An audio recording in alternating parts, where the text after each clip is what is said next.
So this is pretty much it. I mean, this is a little bit of a dojo, I suppose. The dojo. Yeah, I would say so. I like it down here. Thank you. I'm sorry. I shouldn't say down here. Down in the basement, dude. I mean, I'm okay with it. My back fucking loves it because when we moved in, I only had to deal with like 6 total steps. That's how I feel like when you're an adult, when you no longer move by yourself, when you Yeah. hire someone, dude. So, When you have heavy furniture. dude, so that's actually really funny. So when in my adult, not even my adult life, but like since I was a teenager until now, I've probably moved a total of like I don't know, like probably 20 times. 20 times? Yeah, yeah. So like during my teens, I moved like 10 or and like 10 times is from like 7th grade through high school.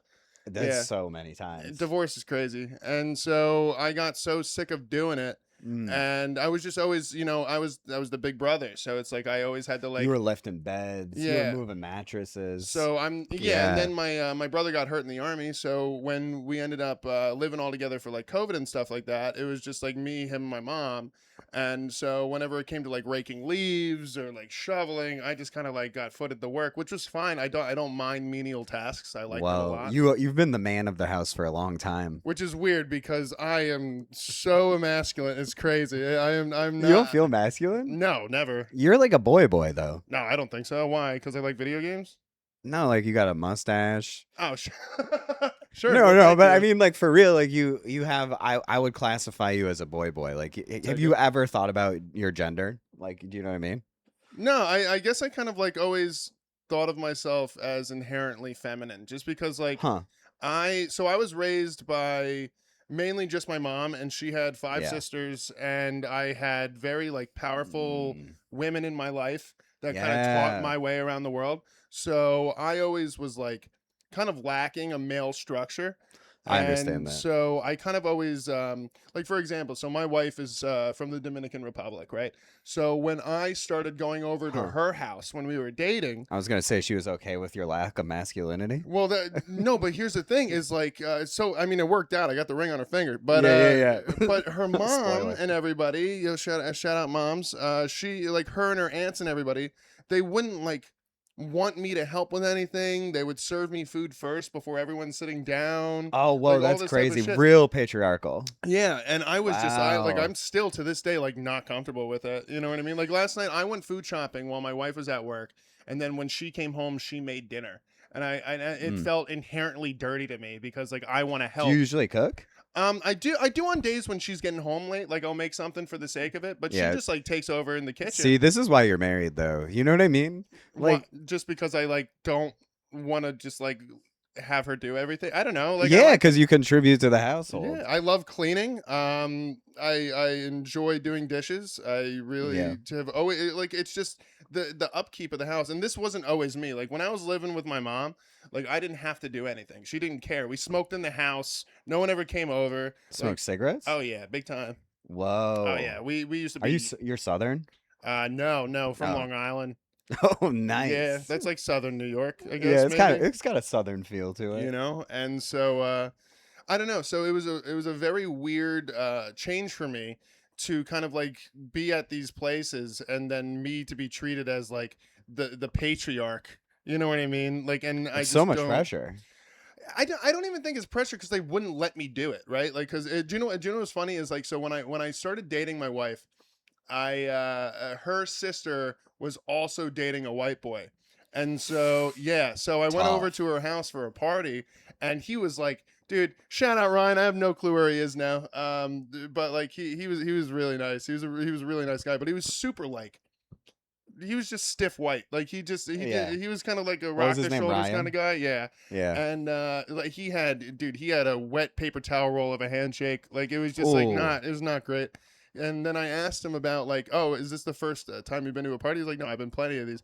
Did not feel like that. You know, he definitely probably was. But I feel like a Dominican party's got to be fun. There's it's got to so be much fun. good food, Yeah. ice cold beer. I understand. Yeah, and do you know what's fun too is like the variety in drinks because like here, so really fast with Ryan, I remember sitting down. This is the first time I went over for a party, so we were not dating for long, and Ryan and I were sitting down at the counter, and my mother-in-law asked Ryan to take out the trash.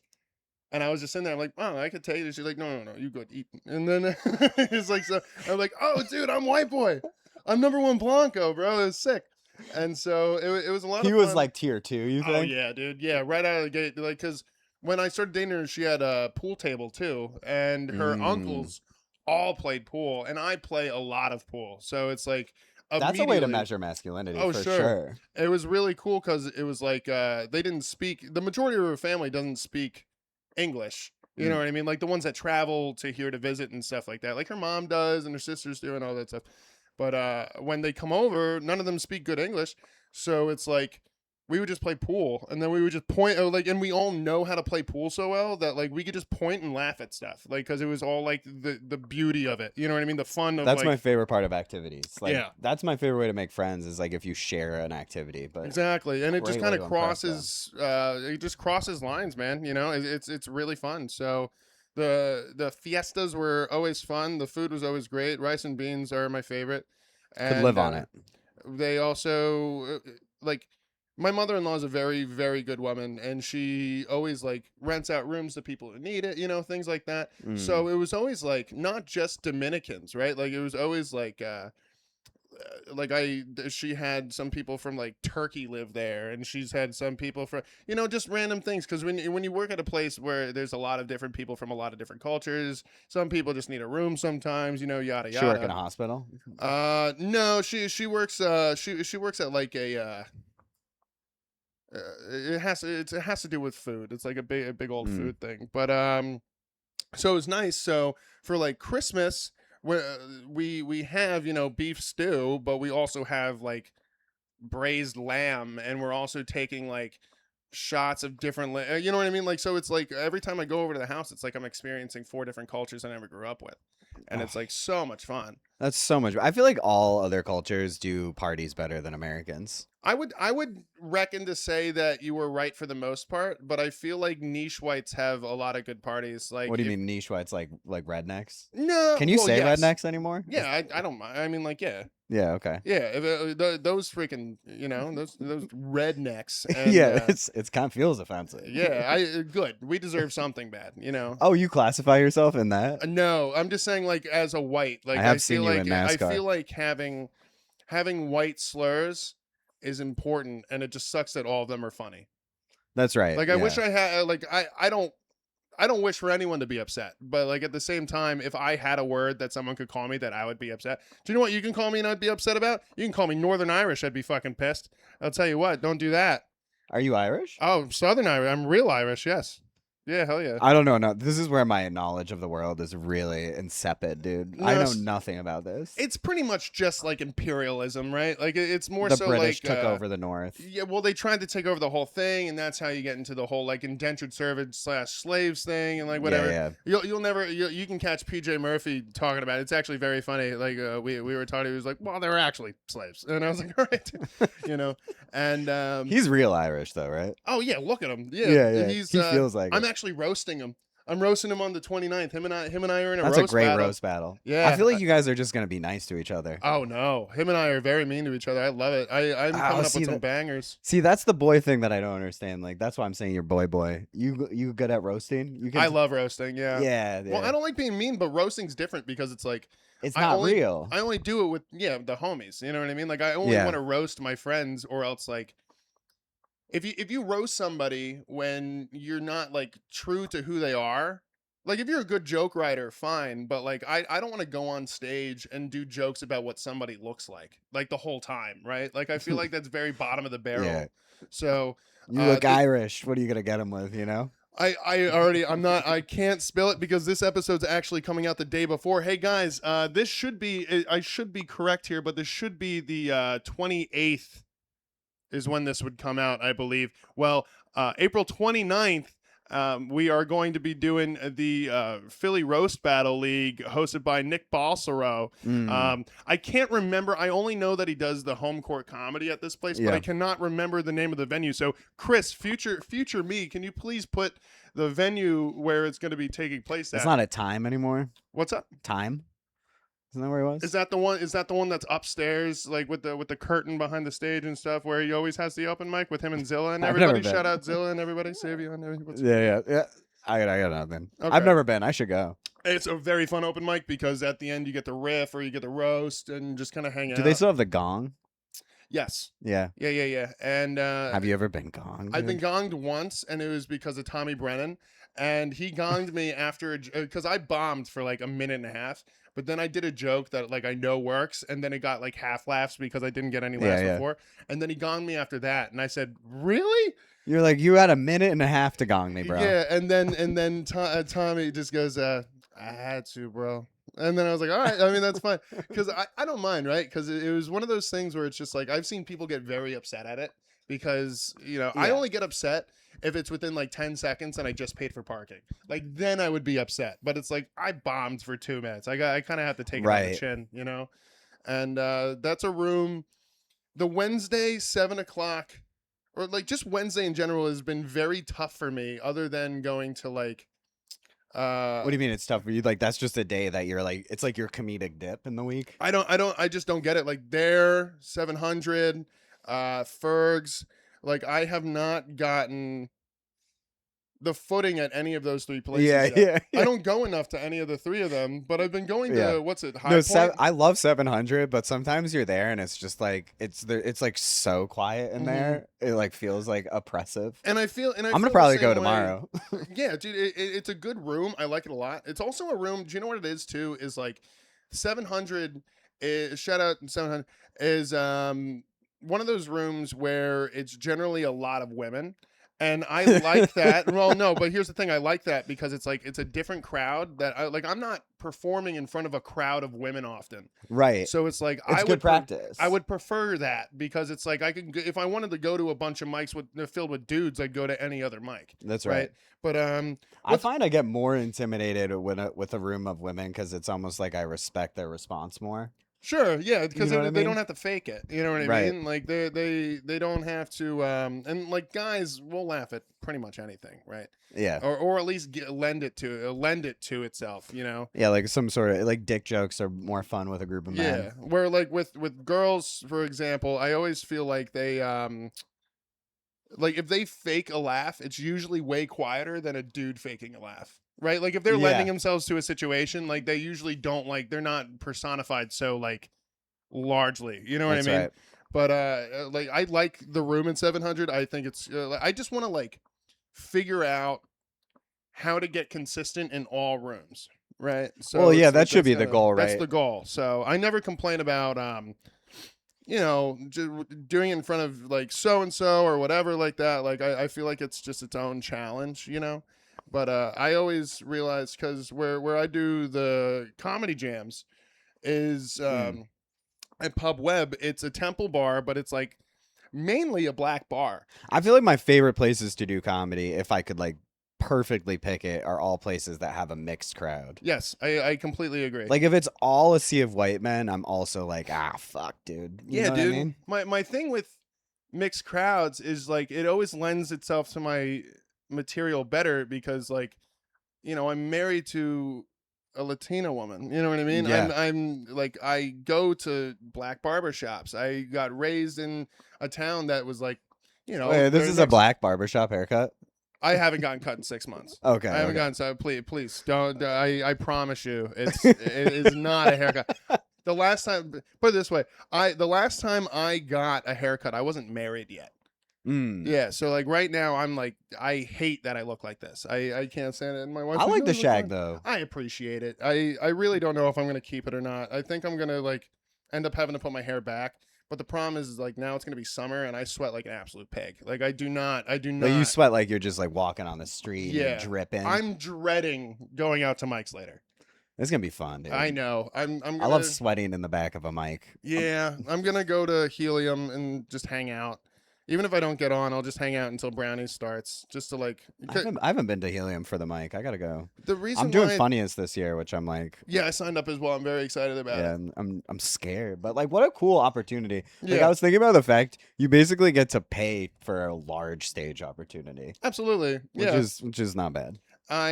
So with that, I completely agree. I hope I get on the stage before Philly's Funniest. I would really like to. I really that's want to smart. see what so it you looks feel, so you can feel it. like. Yeah, and so Because in terms of like getting my comps filled, I know I'm gonna get 10 people there. Like that's Mm. easy. People will come in. Like this is like my first year in Philly, so people outside of Philly that I know and love will support me. It's not like I'm 5 years in, like still haven't won it. Do you guys Yeah, want to drive from the Poconos and that's come see right. your baby? I'll be I, happy if I'm just not shaky on yeah, stage. I'm just gonna be happy if I don't go over on time. That's yeah. So it's See the light leave. exactly. And so I'm just excited to be a part of it. But going to the mic, even if I'm not on it, it's one of those things where it's just like if you aren't present, people are not gonna think about you. That's You know right. what I mean? So you need to be present places. You need to like go get a beer and tip the bartender. You need to go like shake hands with everybody. You need to go hang out. Yeah, You need you're to go make really good at that. relationships. I love watching you work. You know what I Why? mean? Why? Just like being around and being nice to people. Yeah, it's impressive though. Thanks. I mean, I mean it. It's not like it's I not know like you're I'm not just like doing a it on show. purpose. Like Yeah. you know what I mean? Like you're not like making a calculation, but Sure. like I feel like it still is worthy of note, you know what I I mean? appreciate that. Not everyone can do it, you know. Not Well, everyone can. you and I are, I would say, in a similar camp like that. Like you're a very like. I think people like me, but I forget to be social sometimes. So I would say that because I agree with that, but at the same time, it's just like you're one of those personalities that like when you walk in a room, everyone just kind of wants to tap you up. You know what I mean? Like you're a Well, good yeah, I guess presence that's to true. be around. You know. Yeah, Like I when guess you that's true. laugh, it lends itself well to the room. Oh, thank You know you. what I mean? Absolutely. And like that's why I enjoy Pistolas so much because it's like That is a great room. it's a great room. I was talking about it with my friend because he came up. He hated the layout of the room. Well, the And- layout's funky, but that's kind of why I like it because Yeah. it's like it's a challenge just on that basis. Yeah, and it's a mixed room. Obviously, you know That's what I mean? right. Yeah, So great it's mixed like, room. But I was Great telling bartender also too. Yo, shout out Zach. He's the man. He sends me 40 fucking memes of soccer. I don't even watch soccer. He sends me 40 soccer memes on Instagram every day, and I love him. And That's so funny. But I told my buddy Emmett, I was just like, the thing about Pistolas that like the layout of how it goes sucks, right? Like that Yeah. sucks. But You mean the literal shape of the the room? literal shape of the room Yeah. sucks. But like no one is up there against their will. Like you have to choose to be upstairs. Like it's not like because if that was the That's one right. floor of the bar, Oh, that would be then the brutal. mic would blow. Like it wouldn't work. I do struggle with that, and I wonder if I should though. This is like a quandary I cycle through. Mhm. Is if you're at an open mic, I do occasionally feel guilty subjecting a bystander to open mic comedy. Oh Do- yeah, I get what you mean. You know what I mean? Like, Yeah. and just like they can't choose. They're just eating their meal. Yeah. And yeah, someone's doing 5 minutes on cum, and you're like, fuck. there does get pretty bad. Do you know what's funny too is like two things on that is one, I didn't realize that my words can gross people out until I was married because like I'll be there and I'll just be saying something at dinner about like somebody like maybe like gashing their knee or whatever like that. Ooh, and then gash, yeah. my wife will like put down her fork and I'm like, what, dude? Like, I remember one time I ate like, because I don't mind if like a piece of vegetable or something goes on the table, I'll just like eat it. Yeah. We were at a restaurant. Shout out Dim Sum Garden, the best dumplings in Philly. And like a noodle went on, so I like with my fork put it back on her plate, and she was like, "That was just on the table." I'm like, "Oh my fucking god, dude, this is." Dude, some people have crazy like associations with germs though. Like I'll eat like this is a good test to me. Like I'll leave out like pizza or like pasta overnight and I'll Mhm. just eat it in the morning. I don't Sure. I don't give a fuck. I make But food here, and then I'll go to work, and then eat it when I come. It's in the microwave already. you know? Yeah. Yeah, I don't And mind. that doesn't bother me at all. I don't No. mind that. No. I think that's just kind of like I don't want to say a dude thing, but it's just I don't know. I totally understand. That's the thing about like trying to like compassionately understand people's point of views, especially my partner, my literal life partner, is like I have to understand that me not caring about so many things is not like normal to a normal person. You know what I mean? Like Like what do you mean? What do you not care about? Like certain like germ things? Like what? Yeah, like I'll just eat it off the table.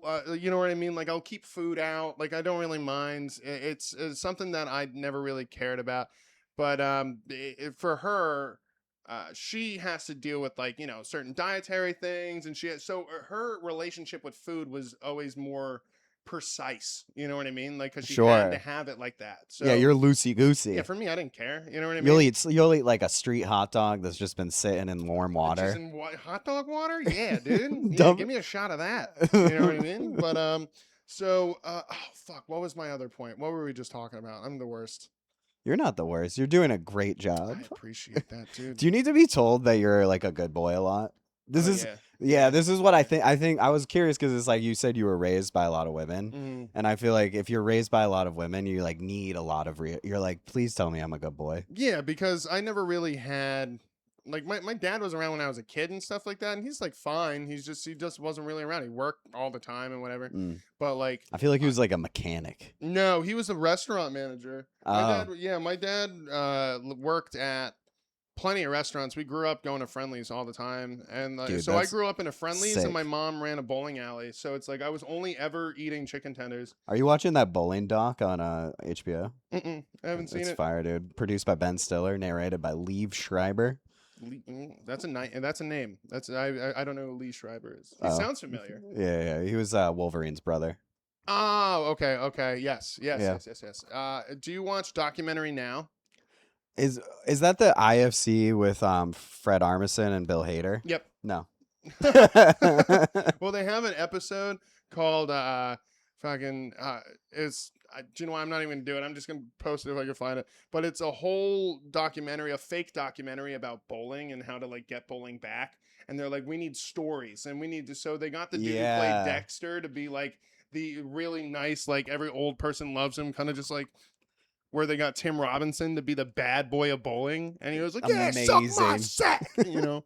But when my dad used to work at restaurants, it was one of those things where it's like he would just work all of the time, and I was at the bowling alley probably 6 days a week with my mom, Mm. and I was pretty damn good at bowling too. It was fucking fun.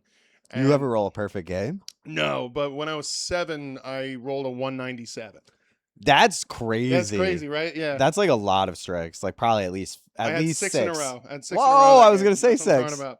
And I never got better than that. I remember like one flash in the pan on a date with my wife. I like hit a 80 something, and I felt like the man. That's like a weird thing. Like you go bowling with your wife and you just are like fucking crushing it. You Dude, know bro, you're getting like, laid just that fucking- night. Yeah. Like I just have the stance Oh, Yeah. so much swag after that. because my first date with my wife was to go play pool, Mm. and I fucking, You know your strengths. dude, I crushed her for 2 hours. I did not let her win one game. It was awesome. It was so Yeah, much fun. but that's I what never she let needed. anybody win. That's ever, fair. ever. The only time I've ever been good at pool is my brother and I were playing a casual game, and these two assholes from MIT walked in, and Mhm. we're so good at pool. They were being like swag, you Yeah. know, all this and that, and they put money down on the game, and Yeah. I just destroyed them. And you're like, how about them apples? And Fucking like we Goodwill left, hunting their ass. you know, and we left, and I was like, I've never been good at pool. It was crazy. Yeah, you're like, oh, I don't know what happened. yeah, it was something channeled through me. Do you know what was weird? It was just like when my dad used to work at a Red Robin. I love And- Red Robin. Yeah, and so what happened was after he left, I needed a job. I wanted to start getting in the food business because before that I was in customer service, and it was like fine, but it Right. wasn't really what I wanted to do. And so I walk in and I go up to the host. And I'm like, hey, is Scott here or whatever, like the GM? And they're like, yeah. I'm like, can you just go back there and tell him that Ron's son is here? Just say that. And he was like, okay. And then he came out in like less than a minute and shook my hand. And then I got the job on the spot without like putting anything in. And then, but I never saw my dad. So everybody there would tell me how funny my dad was. And I'm just like, really? What did he work in? He was a manager. You yeah, said? he was like one of the managers. So it's like, so everybody would just tell me how cool my dad was, and I'm like, is he like? I have no clue. Like I had no like, because at this point I was 17, 18. That's a great first job. Like Yeah. you were like a busser or something. Yeah. So my first ever job was Subway. I worked at Subway sandwiches. I'm a sandwich Back when it was artist. still good. Back when it was $5. Dude, $5 I feel like footlongs. Subway's quality went downhill sharp around 2016. I will say that I do get Subway on Sundays at my job because it's open, and our kitchen sometimes isn't open, and I still get a BMT. What you do is you get the BMT. What is a Italian- BM? Okay, go ahead. Sorry. So it's pepperoni, ham, and salami, and you get that Oh, on all Italian right. urban cheese, and you get some pepper jack cheese. And what you do is you get it toasted. You Yep. get it toasted, but you put the onions and the green peppers on it before you toast it. That's right. Then you get it out. You put jalapenos, banana peppers, one swipe of the sweet onion teriyaki sauce, salt, pepper, c'est la vie. And that's a sandwich. That's You a are an sandwich. artist. Oh yeah, dude. I got to eat Subway for free every day, so I like I just like learned how to make the best sandwich, and so I did that. Then I worked at an Ace Hardware, and that was a lot of Also a fun. great job. Yeah, because I didn't know anything, so people would just look at me and just be like, "Where's the old person?" And I'm like, "Oh, Dick's over there." Come on, you weren't like you want to. I'll show you all the best screws. Oh yeah, yo. Oh, Track them shout down. out, by the way, shout out to the homie Pat George. My buddy The Patrick. comedian. No. Oh, you know Pat George? I think I just follow him on Insta or something. Oh my gosh. Okay, because there is the comedian Pat George who I know. He's homies with like Andy Malfarina and everything like that. Yeah. Shout out to the homies over there. But no, I actually worked with a dude named Patrick George. Great name And for so, a hardware store employee. Yeah, and he was like, "You're too younger than me," but like we were just dastardly. Like his dad was my manager, and we would just be, dude. We would be the silliest of geese in there, and we would just be little shitheads. You know what I mean? Yeah. Because we're just fucking like 16, like whatever. And I remember this one time. Because we always had the paper bags. This was back when having a paper bag sucked and not as your only option because we can't have plastic anymore. But like one time for Christmas, he came in with a bag, like an Ace Hardware bag, and it was stapled like it had to be like 300 times. He stapled it closed, and I opened it up, and it was just the foot of a deer. And I was like, dude, where the fuck? He was like, I was on the snow outside. I thought it would be funny. And I'm like, Sick dude, prank, get this dude. out of here. What are you talking about? Because I had to, you know. That is a funny prank, dude. Oh, dude, it's such a great time. So when I worked at Red Robin, I started as a busser, then I got into serving, and then I served for like 10 years, and just fucking, just always been a front of house baby. I've always I like the lends front of house. myself. Yeah, dude, that's. Oh, you definitely seem very front of house as well. I did work. I worked in kitchens like pretty seriously for most of my 20s, though. I worked Okay. I worked in a Michelin star place. You look like it. Thank you. Yeah, because you look like you would either be a great server Yeah. or like a very niche TikTok chef. Yeah, niche TikTok chef for sure. Which is not. I don't have a negative knife thing. tattoo though, which is shocking. You don't have a knife. Yeah, but you have everything else. Yeah, I have everything else. Yeah, Every so other you can just terrible go. tattoo. I think this is actually a pretty good time for this, by the way. Hello, everybody. How are we today? My name is Chris Jones, and you're listening to the Milk Talk Podcast.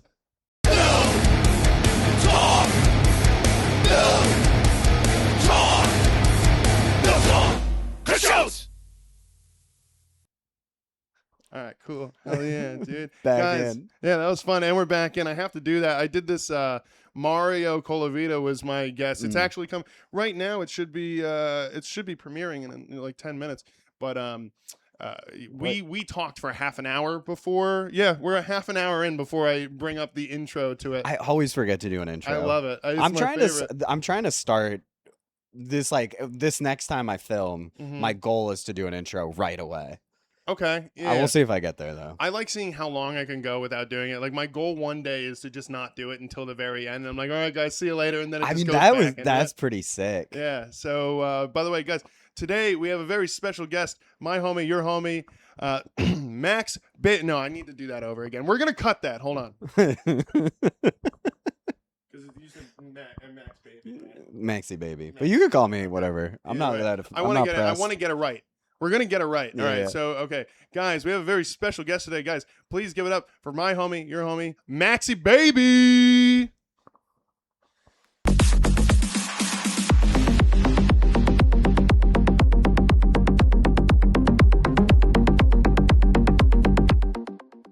A forever emo boy. Yeah, dude. I feel like we've lived like parallel lives. I don't know what it Absolutely. is, but like it kind of Well, when I met you, it kind of seemed like we were very similar. Well, do you know I'm not gonna say their name because I'm gonna blank on it. But I feel like there's some kinship between anyone who's worked in restaurants. There's like a kinship between us Sure. on surface level. But also I was raised in a place largely by women. Okay. So Yeah. I think that's a major portion of it. It's kind of like when I came here to Philly, it was weird because it's like it was the first time really in my life, other than when I moved to Philly the first time, but then I just worked, so it didn't really matter. Right. But I never really had to like make new friends. You know what I mean? Because everybody at home was either around already, or like the community's so small that they would just end up being in the circle anyway. That's right. So when I came here, and then nobody was inviting me anywhere. No one's like, you know what I mean? Like it was kind of like weird that all my friends were That just would be so not sad. here. Just picturing Chris sitting at home, Oh, I was so bummed. checking your phone. Yeah, Maybe dude. they'll When I text me see now. fucking comedians playing basketball, and I'm like, I have a phone, guys. Like, you Yeah, know. yeah. But now I bullied, shout out London Duran, into getting me into that group. So now when they go play, I could do it because I feel like, Oh, you ball a little? not in years. But the thing is like I don't want to go to a park and play people who play basketball. I want to go to a That's park yeah, and play serious. comedians that play basketball. Yeah, you're 'Cause just I trying to get a know little exercise. just running around, throwing up. Yeah, You know what I mean? I'm definitely gonna puking throw on the up. sides. Oh yeah. You're a pukey boy? Right now, I bet. Yeah, man, I'm so post-marriage taking no care of myself. It's crazy. I mean, that does seem to happen. It's like the marriage. It's like they talk about the freshman 15. I feel like Mhm. it's more like the marriage 20. Yeah, and I have. Were you cut before? You had like a six pack? No, never.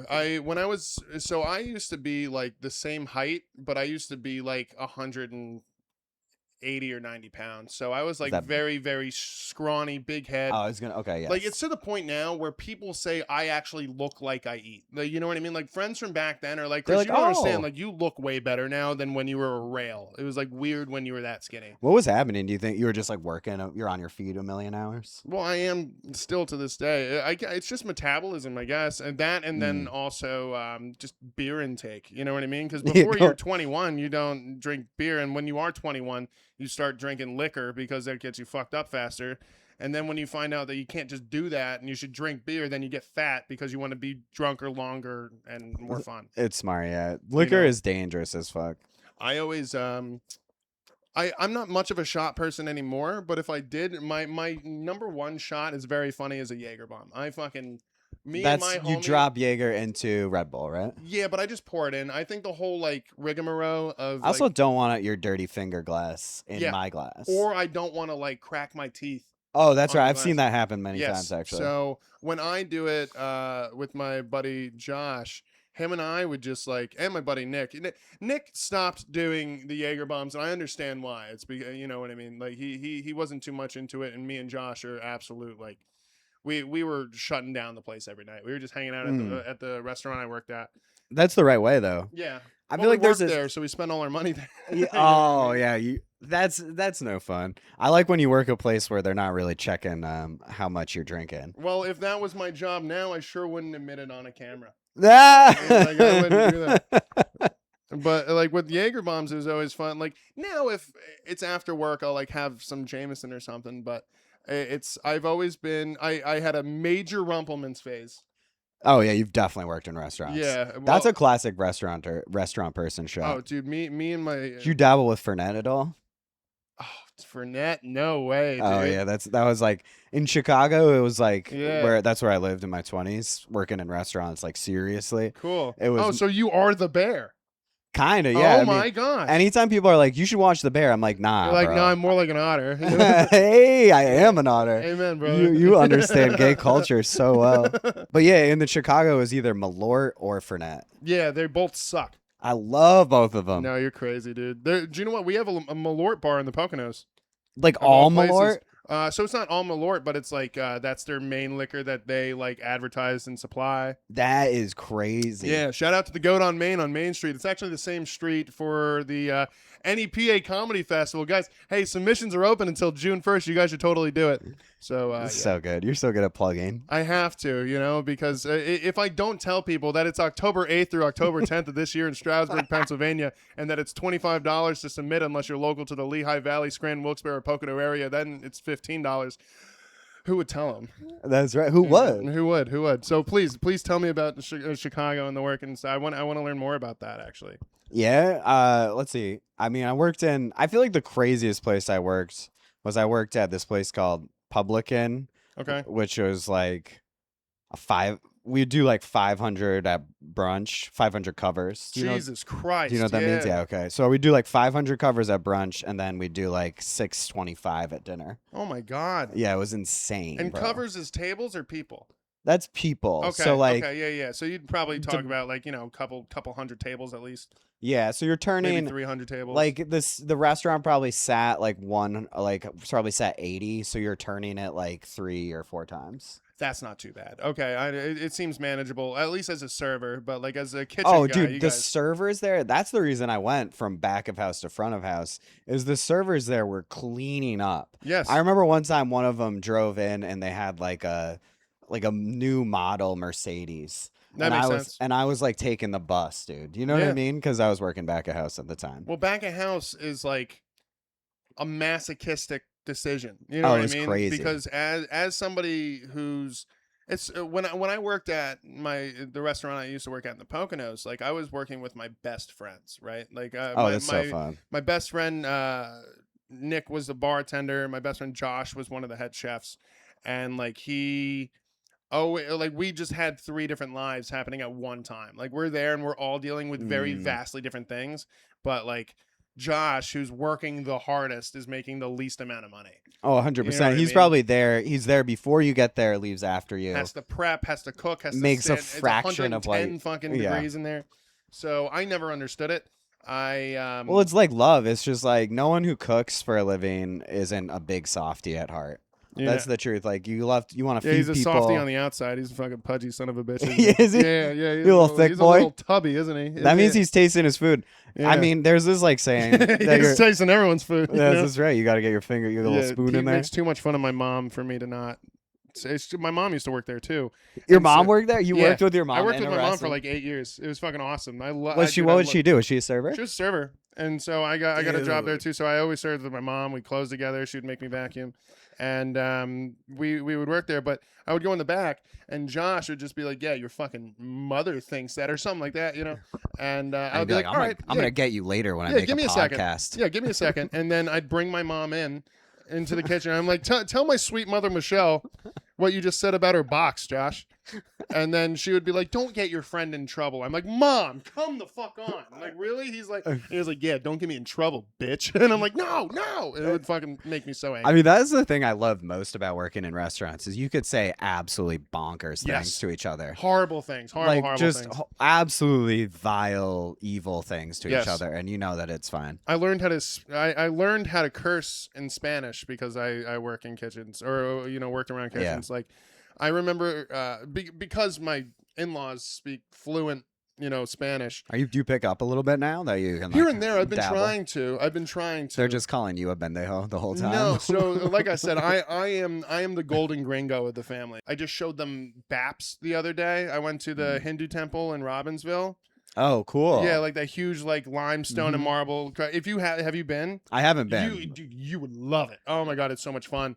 And Very decorative. well, it's just like it's crazy. It's just crazy to even think about. Like it's something that you would expect something to be 1,000 years old, and it's 10 years old that they made like down the street from a Wawa, and it's like carved in limestone. That's so funny. And marble, and it's like It'd be fun to bring Wawa in there and be like eating a sub inside the Hindu a temple. meatball sub, get that on the wipe my hands on it, And so I brought them there. But when you drive, I'm sure you know this. When you drive in New Jersey, you wish to cuss because everyone sucks at what they're doing. So I'm in there, but I'm so used to cursing in Spanish just because it's fun that like I had to like Best hold back. swears. Yeah, because like I remember last Christmas I gave her my heart, and the very next day she kept it, and so I Nice. was there. But something happened, and I said to her father, I was like, "A la verga, way." But that's one Mexican curse, so it's like not even the same thing. And Yeah. then two, he looked at my wife, and he was just like, he's gonna get fucking beat up by somebody if he keeps cursing like that. And I'm like, because he's a very like, Is he like prim and proper? he's prim and proper, very religious man. Mm. And so like like it's so weird. He fucking adopted me immediately. He's the man. My pops is the dog. I And think so like dads have like a sense for a nice boy. he's Do a you know what I very mean? loving person. Yeah, we would he's- have conversations through either my wife translating or Google Translate, and we would just sit there and talk for hours and just like mostly because it took so long to talk. It was probably a 10-minute conversation. You were just like, "How are you?" Yeah, exactly. Because like when I go there, one, I'm getting my citizenship. So Oh, I'm gonna 'cause be you're a- married. Yeah, so I'm gonna be a dual citizen. Go to the doctor. Like it's not like I'm just going to like a country I've never been to before, and I'm just going to a random doctor because I heard online that it's cheaper. Like I'm going to like a good doctor that. What are you is getting where- done? You getting some work done? My teeth. Oh, I was. What do Yeah, you get just 'em my teeth. You I gonna mean, get veneers or something? no, I don't want veneers because those fucking creep me out. And I think it's not even like Well, they like tone down over time, but yeah, when you it's not first get just them, that. It's not even the look, dude. Just the idea of like someone else's teeth. just someone grinding my teeth down to the nubs to put fake teeth so I never feel what it's like to chew again. That scares Yeah. the shit out of me. I mean, your teeth aren't like so bad that you need veneers. I'm missing two. These two are fake. Oh, those are fake. Yeah, so like these two I never had the adult teeth. I had them as babies, but like they never grew in. So like I had the space right here. For the podcast. Oh wow, see that is fun as fuck. Mm-hmm. So I never had it. Did you ever think about doing stand up like that? Just as like It scares me to this day thinking about it. I would rather just as like it's like gives you a shtick, you know? yeah, but like shticks are fucking. Is it hack to have weird teeth? You know? No, I wouldn't say that. No, because if that were the case, then because I don't know if you know this, but comedians are known for having health insurance, right? So it's Yeah, so yeah. if any group of people weren't gonna have good teeth, it's probably comedians. You can kind of tell when a comic's doing well because they show up with veneers. Yeah, exactly. You know, we've all been noticing the Segura family, right? We've all been watching them, and they've been doing their thing. Their teeth are getting crispy. Their teeth are getting crispy, and so I never really like. The first time I ever saw veneers was like Drama from Robin Big. Do you remember Robin Big? Whoa! Yeah, of he course, got dude. I'm a veneers. skate rat, bro. Yeah, Rob got, Diedrich yeah, in the dude. warehouse. When Drama got his veneers, I'm just like, that looks ridiculous. What are you doing? Yeah, yeah. But he also got like the first veneers, I guess. Which right? one was Drama? Is the cousin? Oh, okay. I don't remember. He was the one with like a clothing line. I forget what the clothing line was, but he was the one with his own clothing line and stuff like that. Rob Diedrich's still doing ridiculousness, right? They just stopped it. I think in the last year they just canceled it Sometimes- after like 30 seasons. Or something. Yeah, I was just gonna say they did so many seasons. Yeah. Can you imagine just being like, do you know what we should do? We should do America's Funniest Home Videos, but with skateboards. And Yeah. then they did that, and now he's multi-millionaire. And it was just like it's crazy that show format is endlessly successful. Sure. Do you know what I mean? Like Tosh.0 is not that different. Love Tosh.0. The Soup. Great show. The Soup was pretty The much Soup, the same that's right. thing. I mean, it's always that. You can also like chalk that up to like the Weekend Update. You know what I mean on Sure. SNL and stuff. Yeah, it's kind of like the same. It's Yeah. just commentary on something that happened. But for one, I'm not huge into reaction content, but obviously Weekend Update is not just reaction content. It's its own thing. Are you a SNL stan? No, I don't watch SNL. I mean, Yeah. I'll watch certain episodes. Sure. But like I hear. Do you know what? I was actually talking to my buddy Dan Danzy last night, and he was telling me how good UK SNL is because UK SNL just started, Whoa. and apparently it is fucking off the rocker, really good. I mean, I do love British humor. I love British humor. I'm a huge Mitchell and Webb guy. I'm not familiar. Oh, but they're sketch comedy guys. I grew up from England. Yeah, so I grew up.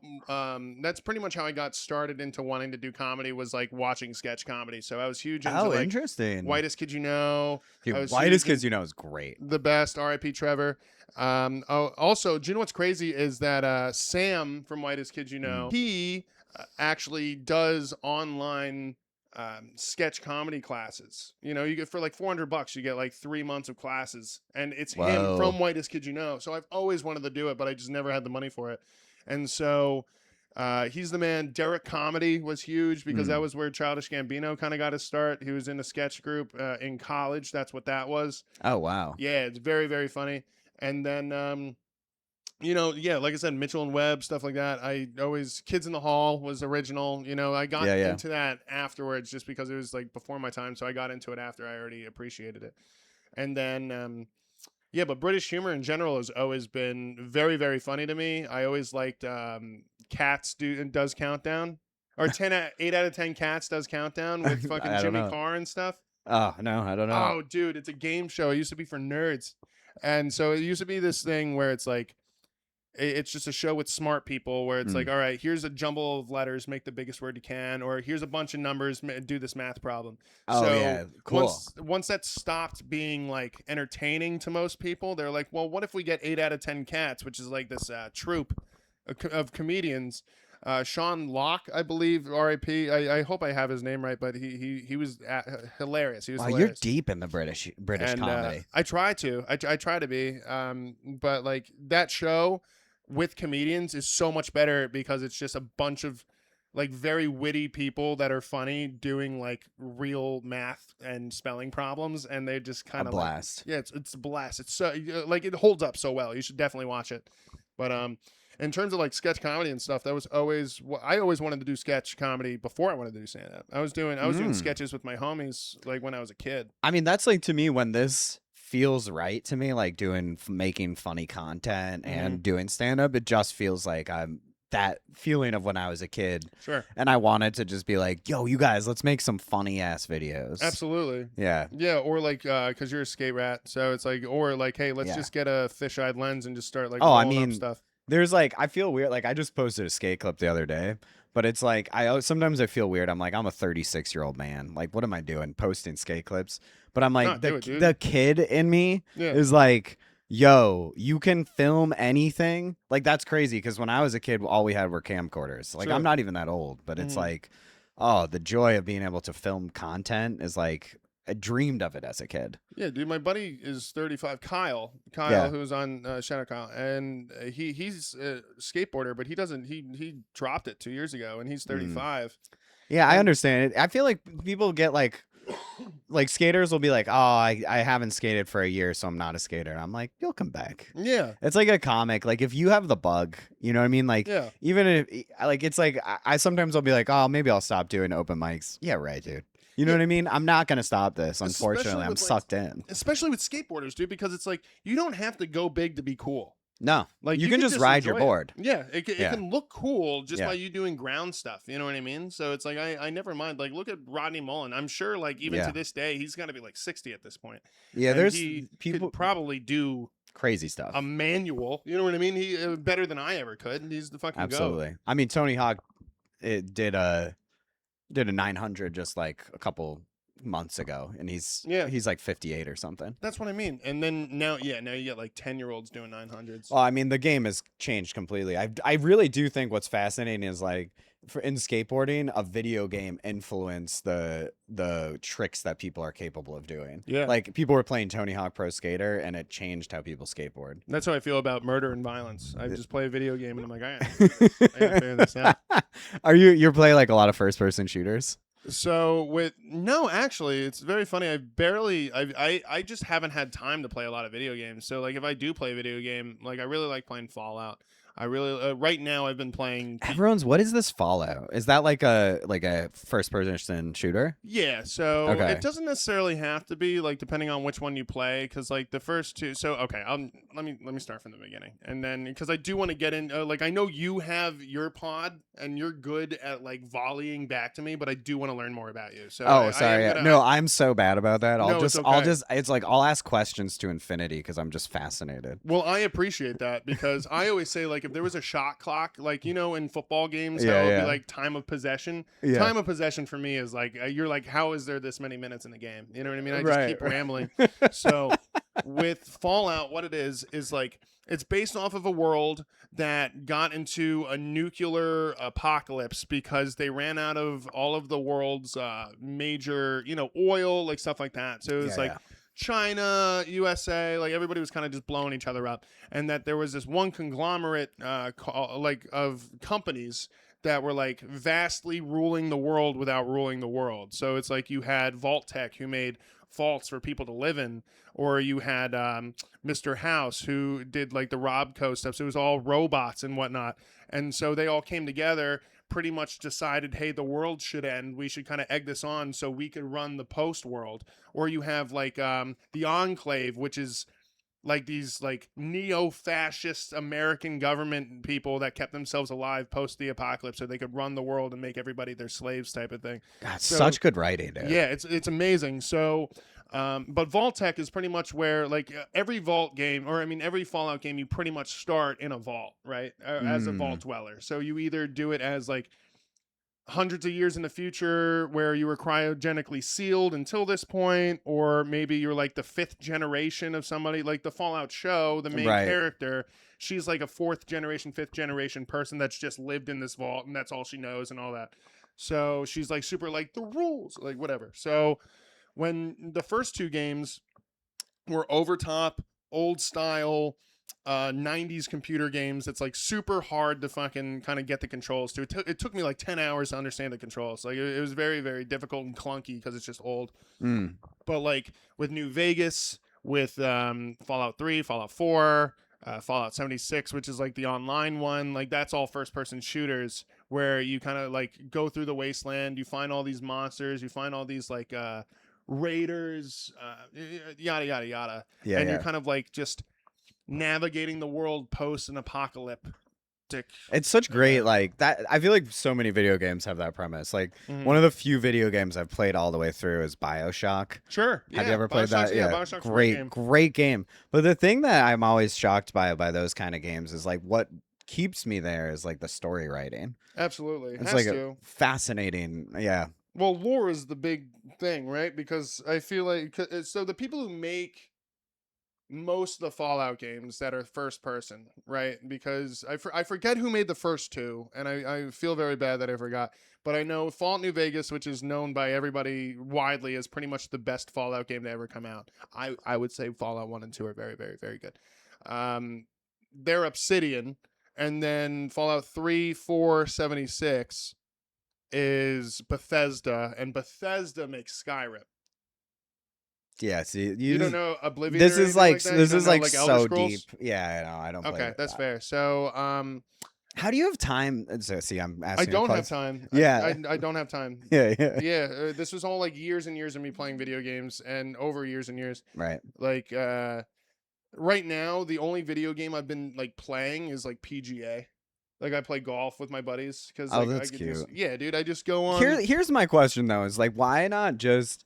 It's like sometimes people will be like, "Why don't you play more video games?" And I'm like, "I'm out living, baby." It's like Yeah. life is a video game. Like Well, I played it at 3 in the morning. You know, like there's not much 3 to in the do at morning? 3 in the morning. Yeah, that's right. I guess I'm not out at 3 in the morning. Because like my sleep schedule's fucked because of work, so it's like I stay up all night every night pretty much. And Oh, man. So like I get out of work at 4 in the morning, so it's like what am I gonna do like for the other 4 days? Like completely regenerate my sleep schedule just to be super tired at work, or you know what I mean? So I just stay up very late. And so I play, like I said, golf with the homies. I mean, when I was home, when I was in the Poconos, we would just go golfing all the time. So now we play the video game, and we always do the same thing. We put on the Dirty Dancing soundtrack, and we play fucking video. We play golf. In the video game, you can put on the Dirty Dancing, or it's just In like Discord, I'll put it on. But when we go golfing, I put on the Dirty Dancing soundtrack because it is God, the that's best so soundtrack of fun. all time. It is the best. I love it. It's top to bottom. It is amazing. One of my favorite. That's a great movie. It's one of my favorite movies. Yeah. Yeah, nobody Francis puts is baby. named after Baby. Oh, I didn't realize baby's name was Francis. Yeah, they mentioned Nobody it once, puts and that's why baby in the everybody thinks corner. Francis is a dude. But no. They mentioned Francis in the movie, so I'm just like, yeah, Baby, she's my baby. Patrick Swayze passing away was a devastation. I feel like. I got it. I got the bug for Swayze after he died. 'Cause Oh, I think, when did he die? did you watch 2011? Roadhouse is fucking. Roadhouse lit. is great. Roadhouse is A great. philosopher and a bouncer. Dude, he lives in that barn upstairs. Yeah. Ghost.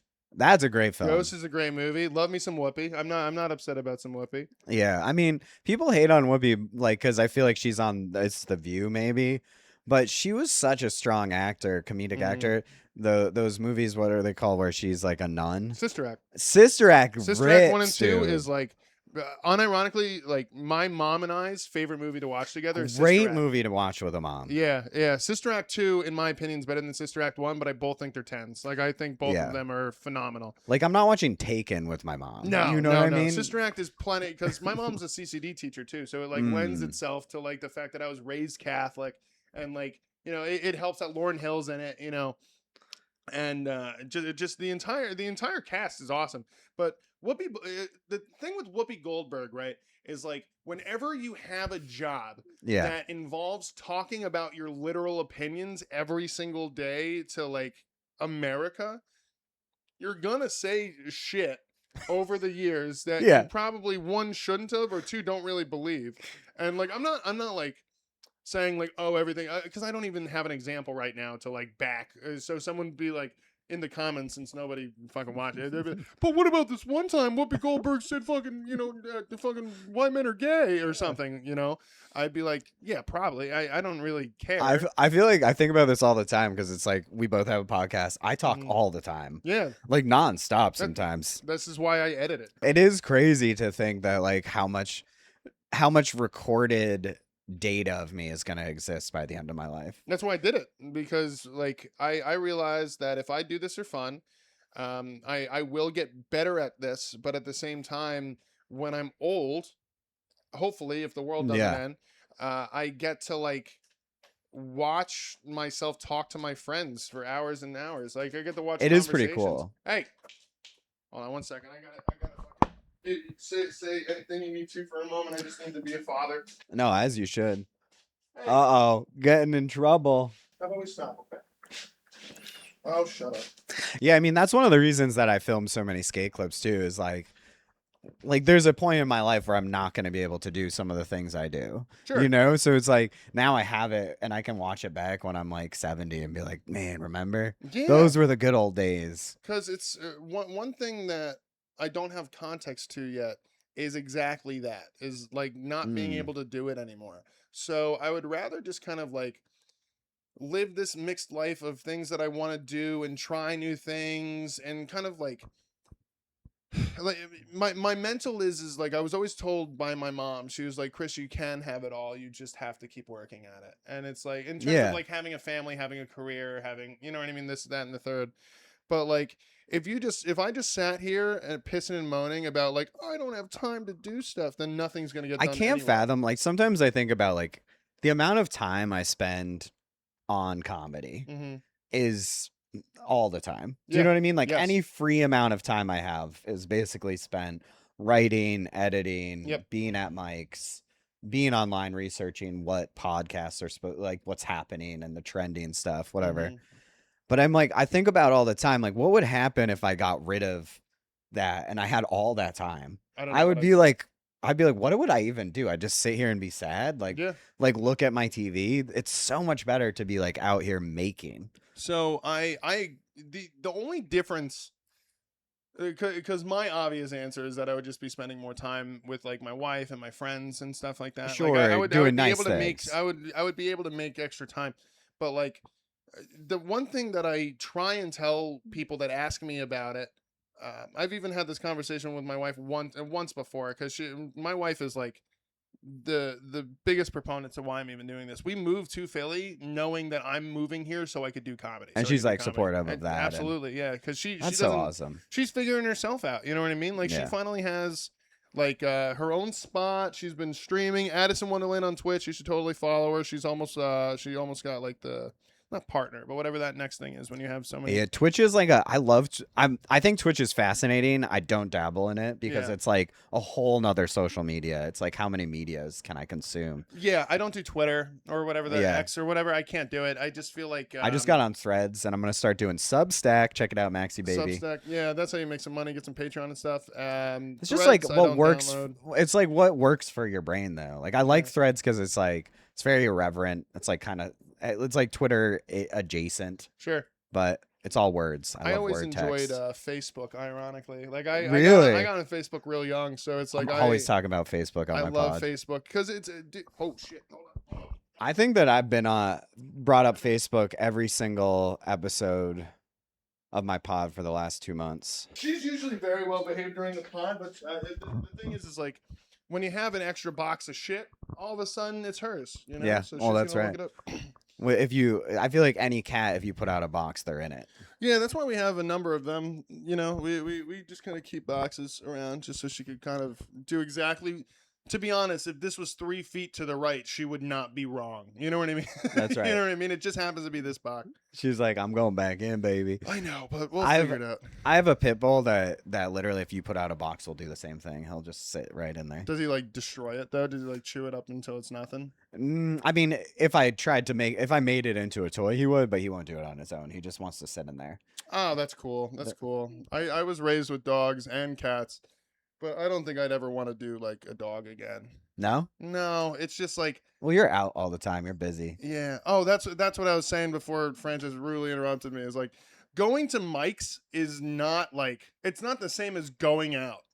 No, it's not. You know what I mean? Because like It is very fun, though. the optics is like, oh, you go out every night. And again, this isn't something that she says. It's just something that like my brain internally is because like, you have that good boy thing. You're it's like, just, you are being evil by chasing Right. something that is selfish. You I know understand what I mean? that. So so relatable. yeah. So when I try and explain to people, like Mikes aren't like incredibly fun. Like they can be if you're with the right people, but like Yeah. it is work. You are out for 8 hours a day to get 10 minutes of stage time. And I also feel like what people don't understand is like, to me, that is fun, Mm-hmm. but it's not like it's not like light fun. It's Yeah. not like I'm sitting with my friends and having a casual It's conversation. a sickness, dude. Like I love diving into things, and Yeah. it hurts sometimes. It's like it can be challenging, but that to me is fun. Well, I'm hyped today because it's like at the very least I'll do 2 sets if I don't get up at helium, and if I Yeah. do helium, I'm gonna do just the bangers and get out. Like I'm not gonna do anything crazy. But for pistolas and brownies and maybe 2 Street, like I have enough written that it's all new this week, and I'm very excited about it because I only Ooh. got to go up once last week. So, and I'm Yeah. usually like a 5 to 10 set a week kind of guy. It makes a difference. I've been for the last I think 6 months. I've only been getting up once a week. Oh, dude, that I couldn't do that. It's I could it's not do starting that. to It's like I don't know, but it's good and bad, right? Because it's like I'm doing so many other things that I Sure. don't think about it that much. But it's like, yeah, I need more sets. It just depends what your goals are, right? Yeah, I Like, mean, I 'cause want if more s- sets. Yeah, if stand up is your goal, then you should do more stand up. But if it's like you just want to be a funny entertainer, which is Yeah. like a very viable, job and a very fun thing to do, then it's like you have a podcast, you have a job, you have people that love you. So it's just like as long as you're like You're working facilitating on the thing. and you're lending yourself to what That's your right. goals are, then it doesn't really matter how much like stage time you get, you Yeah. know. But There's something about stand up though, like I mean, is this their first time doing like stuff online? Are you like internet heavy? so no, I've been doing clips like, Okay, but I clips, haven't yeah. been doing many comedy. It's weird because like Philly comics don't really record their sets on video, but at home everybody records their set on Really? video. So it's Like, like you when mean- I got here, I felt Oh. like I felt goofy bringing a tripod. You know, But isn't that like I do feel goofy doing that too Yeah. here, and it's like, you but should isn't do that that. how you get better? you quite literally should be doing that. It's weird, and I think that's one of those things where. I think a lot of people record the audio. Yes, and that's what most people do because Right. it's not like a whole like Shazam thing about it. Like it's not like an incredible like, oh, this guy has. Mm. It's me worrying about what people think about me, even Yes, though it's back to even- that people pleasing thing. Yes, and it doesn't do anything good for me by doing that. You know what I Right. mean? I shouldn't be worried about what people think about me, and I at the same time though, like one thing that I've kind of gotten into the idea of thinking is just like a lot of comedians put too many clips out too fast on new jokes. And like they'll Sure. just burn a joke online just because it got a good audience reaction. When realistically, Yeah, open mics are a place to hone. yeah, it's the Yeah. gym. You know what I mean? So I mean, you I've should been- probably not. I've been thinking about that because like right now I'm working on. This is like the first time I'm doing this, and I'm very new to stand up, so Mhm. take that with a grain How of long salt. have you been doing it? It'll be 3 years in October. Okay, yeah. So I'm still I feel like a baby. Sure. Even though I'm 36, I always say this. It's like I'm 36, so I have a lot more life experience than a lot of my peers, Yeah. but they have a lot more skills than me, which is an interesting dichotomy. Yeah, it is kind of crazy when you watch people that are like 10 years Yeah. like younger than you Yeah. that are like murdering. You know what Yeah, I mean? Like I'm it's, like, it's how do they very do it? cool because like I still feel like a baby in it too. When I've only been taking it seriously for 2.5 years. So it's now I kind of have a lot. I have a lot of starting experience, life experience, and going into this. Now you're putting the pieces Now I'm together. putting the pieces together. Like I think before, that's I was sick. kind of Like, funny, but now I'm like working on it. I think it's cool to like, if you're someone young and you're interested in stand up and like you're like 18 or something, you're like, I love this, dabble in it for like 5 years Sure. and then you can pop in and start taking it seriously. That seems like the perfect path to me. Yeah, I started when I was 15. Yeah. And so you have like that, you're like used to the environment, you know, the stage, and then there's like this moment where you get to be like, now I'm diving in. Yeah. And that's always seemed like the perfect method to me. And it really depends on like what type of person you are, right? Because when I came up in stand up, it was a lot of mixed mics, so it was a lot of like musicians and poets and like all that. So it's like you're following some woman who's just talking about like her sex. crying. Yeah. Oh my God, crying about Right. something, and it's like crazy. And it's because that's the type of shit that would happen, And so when I came up, it was like open mics were just where all the weirdos hung out. Me included. I'm not just talking, but that's No, just I like love where, the weirdo. You know what I mean? That's Yeah. where like 65-year-old dude trying to like make it as a reporter and brings his like 85-year-old mother who can't talk anymore, but she smiles at you sometimes, like like that type of people. Or like you have like the one lady that has like a severely autistic son who just screams during your set and you can't do anything about it. Or the one mother son, the son's a rapper, the mom plays ukulele. Like there's just all these different types. Oh dude, oh my God, I love that. A mother son. They're awesome. Rap group. Oh my God, oh my God, oh my God. I had a rap group in high school, dude. You had? Oh my God. Yeah. What was your name? Boys to Boys? Honestly, pretty close. Hell We were yeah. called Pillsbury. Pillsbury. Yeah. Do you know what I mean? Like there was Z's involved, obviously. Oh, you had to have the Z's. Yeah. You know what I mean? That's fucking cool. You should have like an upside down I or something. That's fun. Oh, upside down I would have been good. Because now with dubstep, they have the upside down A. It's Oh, a V that's now so or whatever sick. like that. Instead of an A, it's a V or whatever. So they do Yeah, that. Pillsbury because we get the doughboy. You know. Hell yeah, you get. Yo, shout out Pillsbury. It's And, if you deep dive enough, you could probably find it online. if you find me a picture, I'll put it right here. It just Dude, I Everyone wish I else? could find it. Like my friend who I was doing it with, he deleted all the shit because he was like, because yeah, why wouldn't you? But like to me, I'm like, why don't we have that? Yeah. I wish we could still have it. We got annihilated by two of our peers in high school. They started a rival rap group called Team Tonic, and they wrote a beef song about us, and this blew us out of the water, and it ended our rap career. That's so fun. Team Tonic in high school.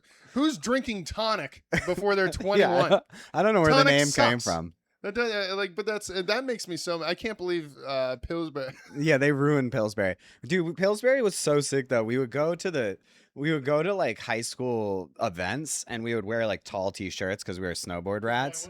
Yeah, we'd wear like layered tall t-shirts and we had burned CDs of different music that we had made and we would hand it out at like high school basketball games and stuff.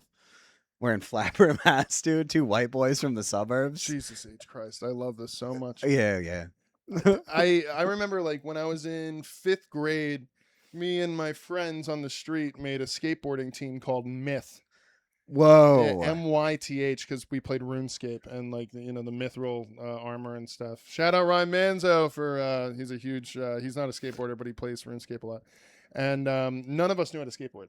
You were just like wanted in a skate team. Like dude, I remember like you would just carry the boards. Like if I don't know where my Wii is, but if I loaded up my Wii, there is a picture of me on my Wii on a stoop where I'm just with like a skateboard and like a backwards black hat, but it didn't have a logo on it because I hated logos. So like yeah, we're rocking Vans, but like, dude, the skater tell is like if I'm trying to figure out if someone skates, I'll look at their shoes and I try and see the line. Like if you skate enough, you get the you get the scuff on your toe from flicking, so you can always be like. I just do that at bus stops so people think. yeah, there you go. You got to get the wear in so people think you're dude. So you were a little poser, huh? I was a huge poser. Well, because like what happened was like we lived in a cul-de-sac.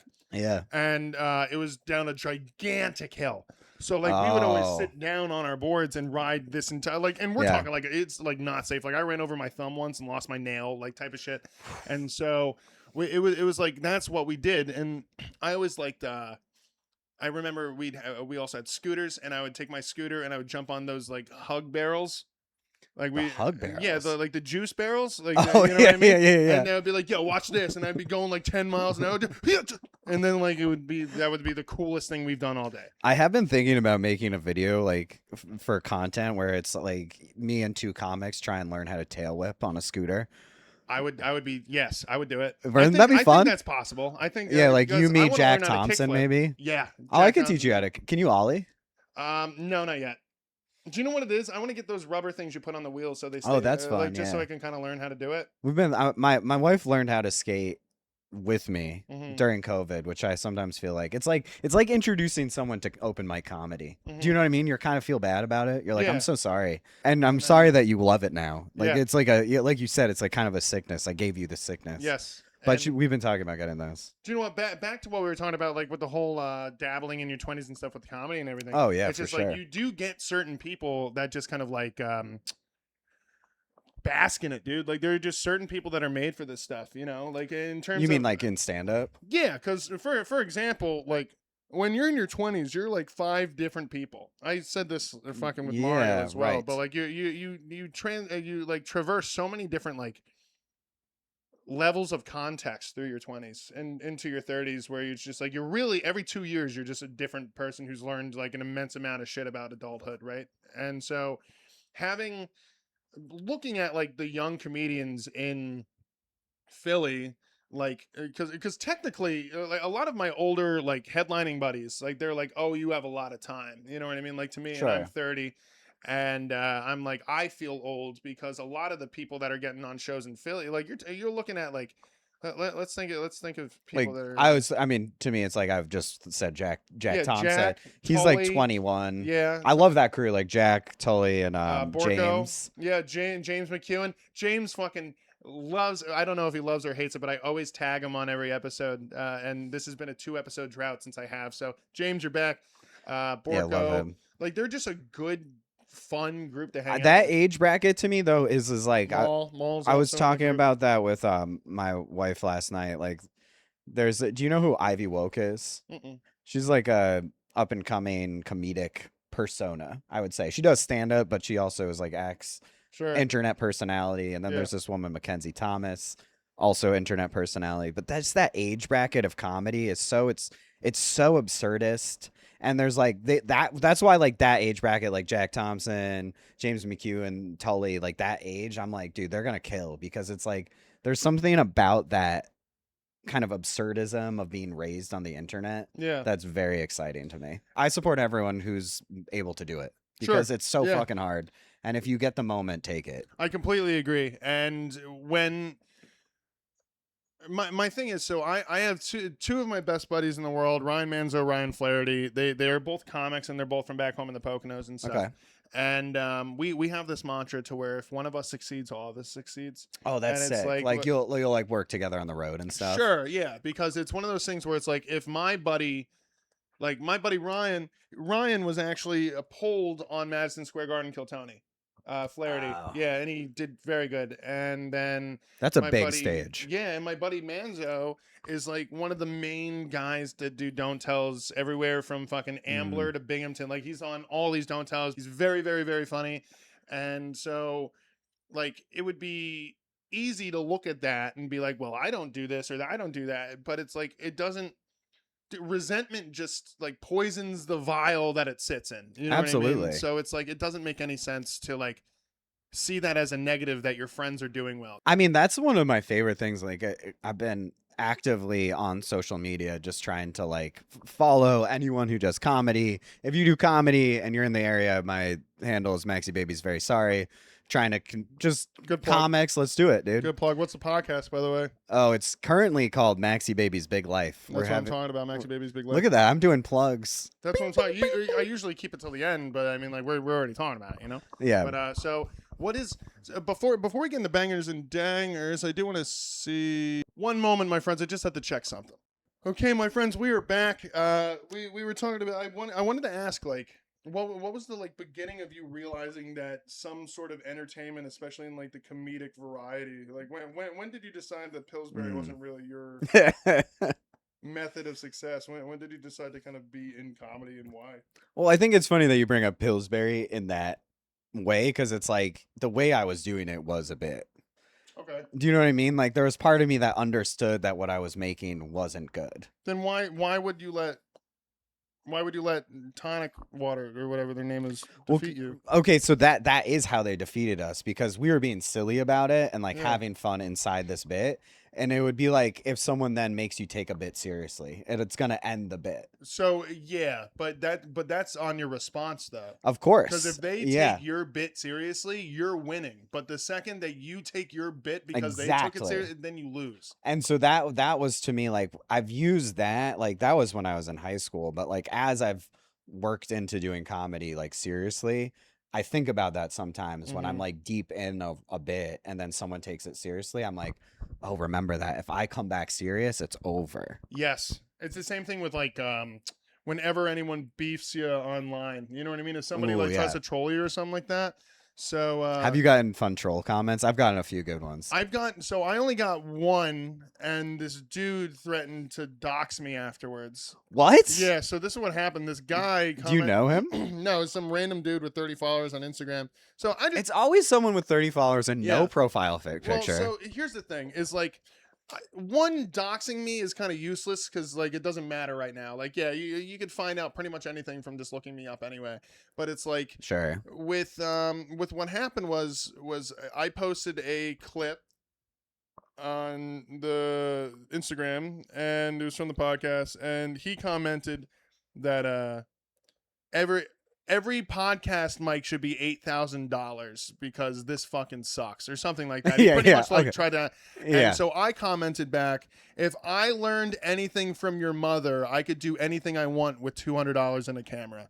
Amazing. Yeah. Great comeback. And then See, you are gonna do well at that roast. that's That's what dope. I'm talking about. Yo, PJ, you're fucked, dude. Like, I actually do think like if I had to put money on it, love PJ Murphy, PJ but Murphy. I'm putting you in. I'll probably give you some of my ideas after we're done All right, filming. cool. I can't wait to I'll hear. tell you some of the things that I'm thinking about because it's really mean, and I can't wait. I love him with all my heart. I would do anything for PJ. And we came to the agreement of no significant others. Like we were just, if it lends itself to a joke, you could do it. But like, hey, Yeah. like let's not like. Don't cut the ladies Exactly. just because the boys are Yeah, fighting. don't make them the victim of a joke just Right. because we're roasting each other for God, fun, you're right? such Doesn't make sweet sense. boys. Yeah, dude, because it's like you have to talk about it because if you don't talk about it, then someone's gonna like say there's just shit left on the table. So once I Right. know what the ceiling is, I would rather just be in that Yeah. space than like do it past a place where it's like an issue for someone. So after the whole Instagram comment thing, he was just like, all right, he pretty much like threatened to like release my information out online and like get all this so he could find me and stuff like that. Like whatever. So all I did was I just blocked him, right?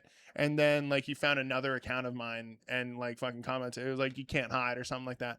So it was like People have so much time to be negative, bro. that's what I mean. And it's so funny because if this was like 10 years ago, I'd be freaking out. Like just because Yeah. like of what the internet is now. Like you know what I mean? Like I'm I getting just don't phone even care. calls. Like I'm getting phone calls from spam callers because my information's out there. Sure. You know what I mean? Like It's that's the already whole out reason there. why. Like it's so easy to find people. I mean, like one of my favorite. I posted like this was a while ago, but I have my best clip on Instagram is a skate clip where I'm Mhm. like skating and then it's like a bad sesh and I snap my board like intentionally. Cool. And there's people in the comments that are like, "This is so dumb. You're lame as heck for this," you know. Oh, yeah, dude. And I would just answer like, which has always been my response to like bullying, which is that kind of thing, is I'll always just be like, "Yeah, man, I totally agree." Sure. And that just like deflates them so fast because now Yeah. they're like, "Oh, you're a nice guy." But now then you have to get in front of that, right? Because like Sure. it's always like every I like so- you mean like you have to be you don't have to be want like to be three nice. layers into the irony. Like you have to like you have to be Sure. like, but if I'm nice, then he's gonna call me out on being nice. But if I'm mean about being nice about being mean, then I'm Mm. thinking too long about it. So I can't do that. So I bring it back to just being mean. Then I'm fine with it. I see. Yeah, I should know? be meaner online probably. You just gotta be you.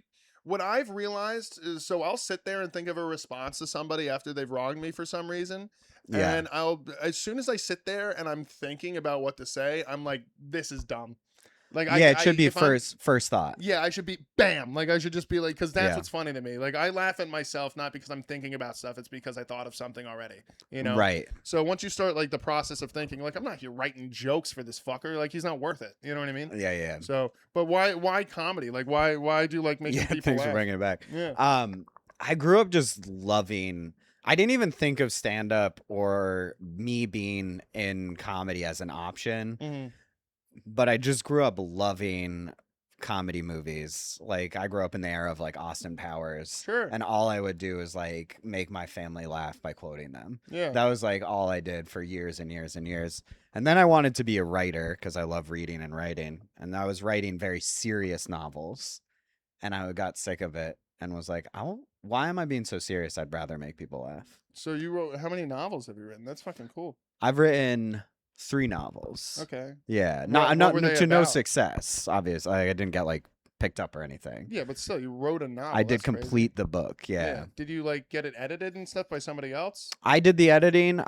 So like the way that novels work is, I mean, you can self-publish, you can go to publishers yourself, but the typical way that you do it is you get an agent, and so you query. It's like query. I say weird words weird, but you query agents, and try and get them to pick you up as one of their writers. Okay. So I did that with 2 of the books. One of them was about a woman whose daughter overdoses, and then her boyfriend, the daughter's boyfriend, disappears, and the woman is like on a search for the boyfriend. And that one I got some agents interested. So I got like 2 or 3 agents interested. And then I wrote a novel about a basically based on my experience in college, classic, Mm-hmm. called Where you were a girl that overdosed and then your Exactly. boyfriend. Yeah. Yes, so I don't know, man. I mean, What was the second book? I cut you off. Please tell me about the second book. no, the second book was just, it was called Parents Weekend, followed one person over the course of a weekend. Okay. I like the premise of it. That was the one where like I finished it and I was like, I'm done being serious. Okay. Like it was That's nice. That's cool. That's a way to close a chapter. yeah, and not that I wouldn't write again, but I would want it to be funny. Yeah, I've always thought about like I had an idea for a book just because like I've always wanted to do many mediums of just different things. Like I have an idea for 2 movies, a TV show. Sure. I have an idea for a book. And the book is I want to do I forget the actual name of it, but I want it to be a book about advice people gave me and what I took from it. You know what I Sure. mean? So it's Okay. like it would be like, very short book. It would be like, 50 to 100 pages of just like not even 50 to 100 pages, but 50 to 100 very short chapters. Yeah. Like of just the advice I've gotten over time, whether it be specific to comedy or just life, like and just kind of like build on what that did to me. Like for example, Jessica Delfino, who I run the festival with, her son is I forget how old he is. I think he's like 10 or 11. And he is the smartest kid I've ever met. He's so funny and so smart, very talented kid. And one thing he hates is cigarettes, right? He can't stand cigarettes, right? Valid. Very valid. And so I remember one time we were in Manhattan for a show, and I was standing outside and we were leaving. So I was standing outside before we were leaving. I was smoking a cigarette, and he comes out and looks at me and says, "Why are you smoking cigarettes? You know that's going to kill you, right?" And this is coming from like a 10-year-old. So it's like that like hit me very different because it's like Absolutely. he only knew the adverse reaction to something that I see as a break. Yeah. Right? So when he said that, he only said everything he knew about that to me earnestly as like a real point of like, hey, this you shouldn't do that. Like and like everybody in the world, like my wife, tells me that I shouldn't smoke and stuff like that, and I'm actually down a lot since I used to, but nonetheless, I still fucking dabble. Oh, you still rip butts sometimes? I still rip butts. I'm a butt ripper, especially at Mike's. It's very hard not to rip butts at Mike's, and I mean, because the best part, it's also like, if you've been to like 3 mics and your brain's moving a little slow, you hit a cig, dude, you're back. Dude, I'm outside, like in my prime, dude. I'm smoking like 3 back to back. Yeah. I'm just outside. Mine's firing. Just absolute riff, And so I love a good riff and a cigarette. And so and plus you get the best out of humanity when you're and the worst out of humanity when you're smoking cigarettes. Like you come up with things and you like talk to people that you've never seen and you'll never see again, just That's because you right. happen to be smoking cigarettes outside. You know. Like you meet some guy on the street, you talking to him about smoking. Yeah, dude. Yeah. Like at Pistola's, I know there's the one old head that hangs out, the one homeless dude who like. That's a weird. I give him a cigarette. He's the man because he's just like, all right, how are you today? You know what I mean? He's Do you just still crazy. buy cigs, or are you only bumming? I'm on camera. All right. Yeah, I feel like I found a full pack of cigarettes. I haven't smoked in a while. I mean, That's cool. I had one last year, Nice. like right Just around a New dabble, Year's. just to go crazy a little Dude, bit. it was crazy, dude. I had one cigarette, Yeah. and it took months for me to stop craving it. Yeah. I was like, holy shit, these are serious. Because it's the dude. best. The only time They're the best. The only time nicotine sucks is the first cigarette of the day. Because like have you ever been a smoker? In college, I was Yeah. an art major, so it was like I felt like I was putting on a uniform. I used to be a pack a day. Like I used to like Really? legitimately just I never smoke. made it past like 5 or 6 a day. But the craziest thing is, dude, is just like I would start smoking at like 5 p.m. So I'm smoking a pack of cigarettes after 5 p.m. It's not like I'm smoking like when I'm waking up. Insane. So I'm just chain smoking cigarettes. Like if you you would see wake me at a up show- feeling crazy. Oh, dude, my thrusty, it was dry, I bone dry. bet. And so like it gets tough because at open mics, I could go through 10 darts in a couple hours. Like I don't really even mind. Just back to back. Oh yeah, dude. Because In it's so much fun. Argentina, they on the packs of cigarettes, they have a dick that's flopped and with a line through it, and it says "cigarettes make you impotent." And I'm like, that is a good fucking advertisement. Dude, in Canada, Yeah. their packs of cigarettes have like dead people on them, like That's a good one. legitimately like hearts that are black and like dead, like a dead fetus, like that. You know what I mean? Like all Dude, this. see, the issue is that makes it kind of punk. You're like, dude, I don't give a fuck. Yeah, dude. Yeah, I'd be like, I'd put like an X on it. Yeah, You know, nice. as a fucking fuck establishment, dude. And so I smoke cigs, and I don't know. I just always enjoyed smoking. I grew up with two parents that smoked like chimneys, and it's just I love something- smoking cigarettes. I love smoking cigarettes. And It's my, one my of the- buddy was telling me he was thinking about starting cigarettes, and I Yeah. was like, why? Because you want to be cool? Because you would be, but like, no, don't smoke. Don't smoke cigarettes, guys. Come on, There's this really common. Yeah, don't do it. don't, guys. Don't do it. It's pretty cool. though. Unless it's really all right. Like, there's this thing at the skate park where like people smoke a cigarette while they're skateboarding.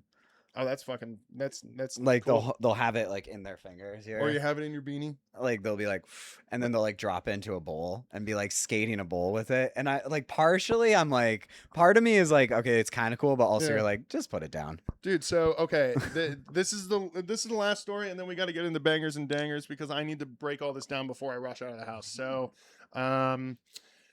last year there was this fundraiser we were doing for NEPA Scene, which is like this huge thing ran by Rich Howes and Scranton and stuff, and it was at like this football field, and there was a wrestling ring in the middle of it, and like there were bands playing on the one side, there was wrestling, there was also comedy in the wrestling ring. Oh, fun. Yeah, all that. So I was the headliner for it, right? And so I was going up and doing a half hour. And what I did was, and I could show you the video while I'm breaking down and stuff, but I wore a singlet and I had like the ear and stuff. Nice. So what I did was I wasn't allowed to smoke cigarettes there Mm. because, kids and stuff, so I had to do it. But I made it part of my character. So what I did was when the entrance music came on, I was walking around in the singlet.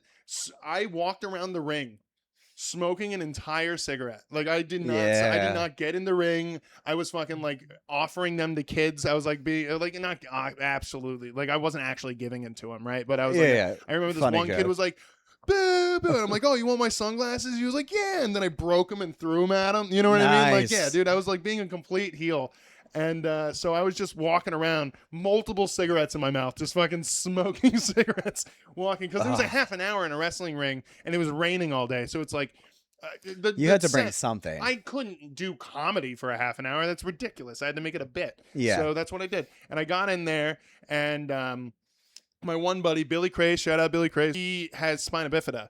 So he's like, he's small and wobbly. You know what I mean? Like real fucked up. Yeah. So we had this whole bit. When I got in, I fucking shook the ropes, like violently shook the ropes. They said I could do anything, by the way. I asked, they said I could do anything I wanted. And so I shook the ropes like real bad. And then I like fake got tired. So I went to the second rope and did it less. And then I got like really tired and I went to the bottom rope and I did it. And then I went up and then I fucking like fell on the mat. And then he fucking tried to pin me. I kicked out at 2, but there was this one lady who was obviously like, he's fucked up looking. We should tell him that it was 3. And I'm like, nuh-uh, nuh-uh. And so after that whole thing happened, the gigantic behemoth of a man that owns fucking the wrestling ring, he gets up and he tells me to get the fuck out of the ring because I was shaking the ropes. This is 5 minutes into a 30-minute set. And I'm like, what the fuck are you talking about? He was just like, no, you're going to fucking break the goddamn ring. You're going to fucking get the fucking whatever. And so I couldn't break character because that's something you can't do. Once you're in a wrestling ring, you can't break character. You have to stay true to your character. And so this is what I said. I said, I did everything I had to do. And then I dropped the mic on it and I left. And then I like had my arms up and stuff. How was the crowd responding? Were they into it? Well, the thing is like it turned into like a potential riot situation because like the comedians were fucking furious that they kicked me out. And then the wrestlers were furious that like the guy was furious. And then the bookers of the show took me away to be like, yo, I don't know what happened, blah, blah, blah. While like my friends were getting fights with wrestlers and like all these people, but everybody thought it was a bit. All the crowd thought it was. They were loving it, probably. Yeah, because like they all thought it was a part of the wrestling until like people started like cursing and like fucking all this stuff, and so they got kicked out, and yeah, dude, that was I thought it was very fun to smoke a cigarette. That's the whole point of the story, I suppose. I mean, if you're a comedian and you've never thought of trying to smoke a cigarette during a performance, are you even a comic? It's so much fun smoking cigarettes while you're on stage, dude. It's so cool. You just feel like that's like number one. Yeah, it's so much fun. But so we are going into our last bit of this. I think this is very fun. My friends, it is time for bangers and tangers, everybody. Bangers and dangers. No, I'm sorry. Hold on. Guys, it's time for bangers and dangers, everybody. There we go. Yeah, that's what I'm talking about. So I have 5 things over here. Cool. One of them's in red. I think it's the bottom one this time. It doesn't really matter, but I don't have any reason for it. I just like having one in red because it's nice to nice to change the font. So you're gonna tell me if you think it's a banger or danger. Do a short little reason why. We'll riff on it, and then we'll continue, and then we'll wrap it up. I love it. So all right, first banger or danger, guys. Horror movies. Absolute danger, dude. Really? Okay. I can't handle it, dude. I feel like life is scary enough. I'm out there living. Yeah. Dude, like every day is terrifying. Yeah. If you're driving in Philadelphia, that's a horror movie. Dude, they're the worst drivers in the world. And so I feel like I don't need to go into a movie theater and be scared out of my wits. I'm already scared. Do you know what's funny is I completely agree with you. Yeah. I fucking hate horror movies because unless they're like severely bad. Like I watch Leprechaun, you know what I mean? Like I'll watch like those ones. But I mean, shout out Scream. I love Scream. Shout out Scream. Scream's also fun.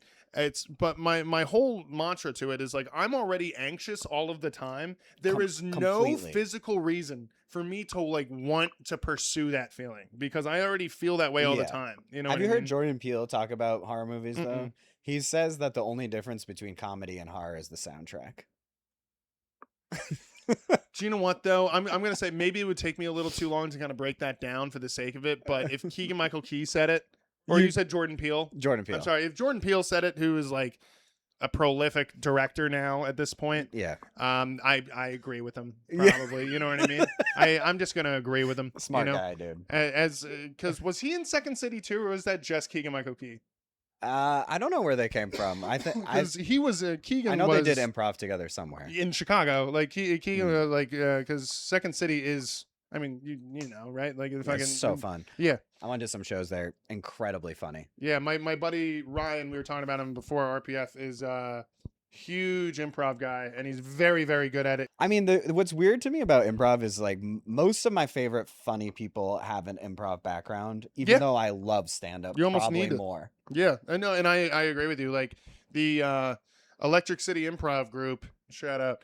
Very, very talented group. And you know, you see here we are in Spain. That's another really good group. They were from Allentown. Now they're actually a part of ECI. And so I'd do an improvised horror movie. I would do an improvised horror movie. Oh no! Like, yeah, that sounds like a lot of fun. Can we have some suggestions Hey, for how I ECI. murdered? Yeah. Hey guys, let's get a location. Let's get a location. But horror movies, danger. I love it. I love it. Okay, so next up, banger, danger, breakfast. Absolute danger. Wait, banger. Banger. Okay, whoa, Sorry. we almost got. Whoa.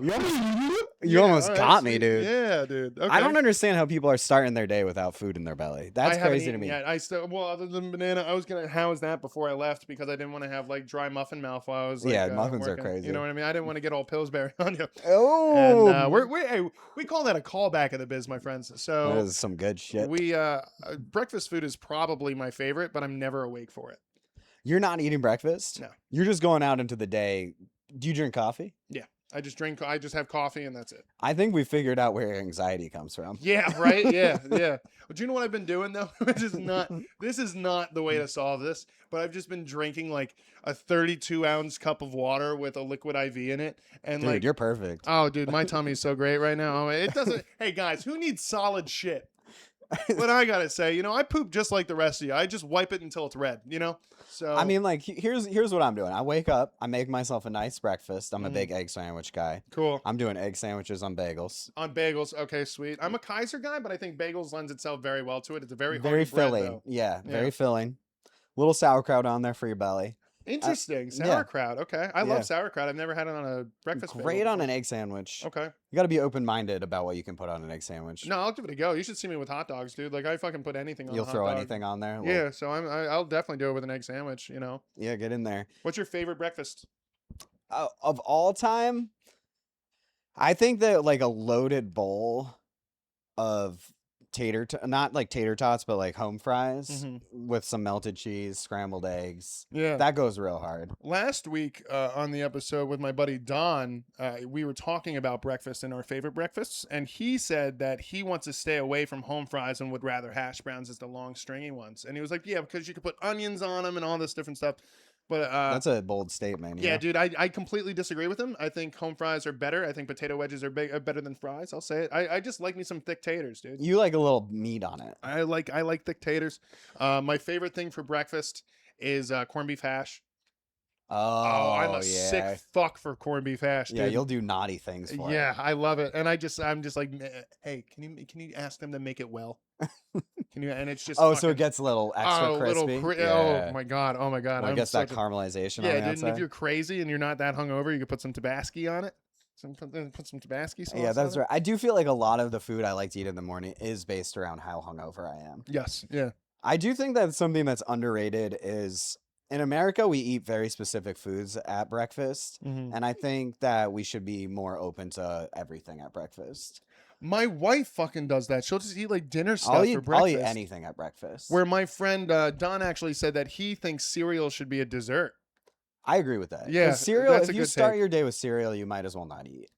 Because there's nothing in it, There's right? nothing- Like, it's just if I sugar. have nothing though, I will say like a good bowl of Honey Nut Cheerios gets the job going. Yeah, yeah. You know what I mean? But for some reason, I shouldn't need a ton after cereal, right? Like I Cereal know messes me up, dude. it's just weird because you're just oats.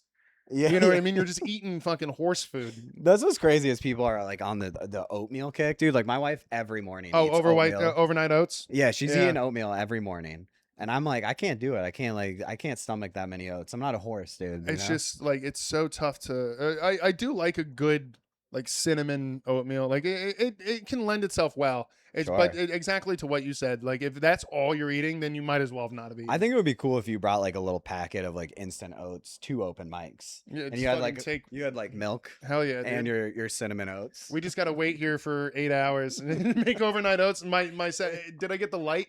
I'm just like shaking it like. I'm busy making oats, guys. Yeah, like a bag of Coke. I'm just like, yeah, Yeah, dude, yeah. no, it's fine. They're overnight. And Zach, can I get another? All right. Yep, thank you. So, okay, cool. Breakfast is the shit. We like that. All right, next banger or danger, lakes. I'm gonna go banger on that. That's the My correct mom answer. is from Minnesota, so which Are is you the a Vikings fan?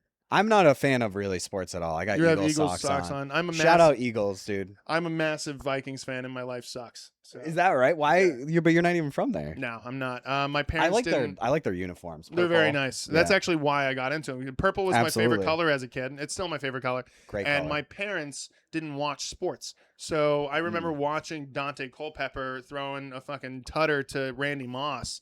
And I'm like, Wow. oh, this is really cool. And then, I fucking started doing that. I've been fucking Vikings fan for, oh man, it's got to be at least 20 years now. And Yeah, they haven't had a win in a while. they've never won a Super Bowl. This is their year. I think you're supposed to say that. I think I have to. That's one thing too, is that I'm trying to get into is like I have to be okay with failing more, and I have to be okay with watching people I don't want win. Because it's like You mean in sport? or in anything, to be honest with you. Like if Sure. somebody succeeds at the sake of me not succeeding, I should watch that, because then I'm gonna fucking know, one, how good they did, but two, it's like what it takes to kind of get it. So it's like if you're somebody Right. who dedicates their life to something and somebody else does better than you and beats you and wins, then you should like watch that. You should like really hone that feeling Understand why they won. Art comes from suffering. in. Exactly. So Yeah. it's like that's something I always hated. Like I would turn games off if we were losing, or like with Wordle, I wouldn't finish it if I couldn't get it. Like, stuff like that. Like there's just little losses that don't affect my life that I have to just accept, because if I don't take the little losses, when I lose big, I'm not going to be able to handle it. Yeah, a little bit of failure is good for you. Yeah. So it's Yeah. just like those tiny little things where I avoid finishing because of the possibility of failure. It doesn't give you consequence, and the consequence truly is you not finishing something, right? Like it's not just a feeling of failure, but not finishing something is like way worse than failing a bunch of See times. the thing through, even if it's bad. Exactly, So Yeah. then that's why we're here at the Milk Talk podcast, so we could talk about lakes. So Lakes are for me a definite banger, dude. yeah, you had 10,000 of them. Yeah, the best. I mean, I am impressed. Like my mom will swim in a lake that has like, when there's a lake that has like a lot of weeds Oh, like scum and on like it and muddy bottom. Yeah. Dude, she doesn't give Muddy a fudge, Bottom. dude. That's her band name. Is Muddy yeah, Bottom. yeah. I That's like a it. blues band from Yeah, northern oh, yeah, Minnesota. A lot of banjo. Not a banjo. Yeah, she'll swim in any lake, but like I'm a little nervous about lakes, but I love them. Dude, Well, like dude, I water had- sports on lakes, that's a real fun. heavy white activity. Oh, absolutely. Yeah, you can. Why? What's that? Why is it a heavy white? Oh, you're trying to put me on the spot, dude. Hey, we're reporters here, and we're gonna ruin this guy. This is why we brought him, actually. But lakes in general, I've always been like huge into like living by a lake versus living by an ocean. Where my wife, grew up by the ocean, she'd love to be near the ocean. That's a tough combo, dude. Oh, yeah. Ocean versus lake. Yeah, she AC versus window open, like that. That's us. I'm strictly AC. Oh, really? I'm a window dude. open guy. I bought her an extra blanket because I'm just like, if we're gonna be married, you're gonna be cold, and I'm sorry. Wow. sorry. So she would have all the windows open here. Yeah. Right now we have kind of an issue with cats living outside, so it's been freaking Francis out. It's been really getting them. Oh, they'll come up to the window dude, and she'll mess with her. she'll be so scared. Like she'll be like very, very aggressive when she sees other cats. So it's like I wouldn't even think about getting another cat. But my neighbors keep feeding them. Good, right? I'm not gonna be here and be like, yo, we should fucking do. You know what we should do?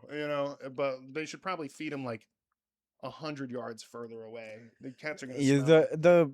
The cat world of like people being obsessed with street cats is, I'm like, let them be, dude. Mm-hmm. Dude, they're street Those are cats. animals. They're The street fine. cats are living their best life. They're out there. They have their own communities. Yeah, They have their own rules. There's kings and queens of the street world cat community. sure. Don't mess with it. You're messing with nature. Yeah, it's literally a part of nature at this point. It's like, yeah, but then you also get like fucking street dogs, right? Like if you go to like Puerto Rico or something, you see Yeah, like a dog that's on a a different roof, world. like it's like its own thing. Or like you go to a place where like horses are non-domesticated and live on the That's beach. cool. Like on the island. I where they're- don't fuck with horses. I am very afraid of horses. Is it because their teeth are so square? No, now you think about it, yeah. But no, it's because I don't trust anything that could kick my head off. Yeah, one of my that pit bull I was talking about. He's Yeah. he's a dope.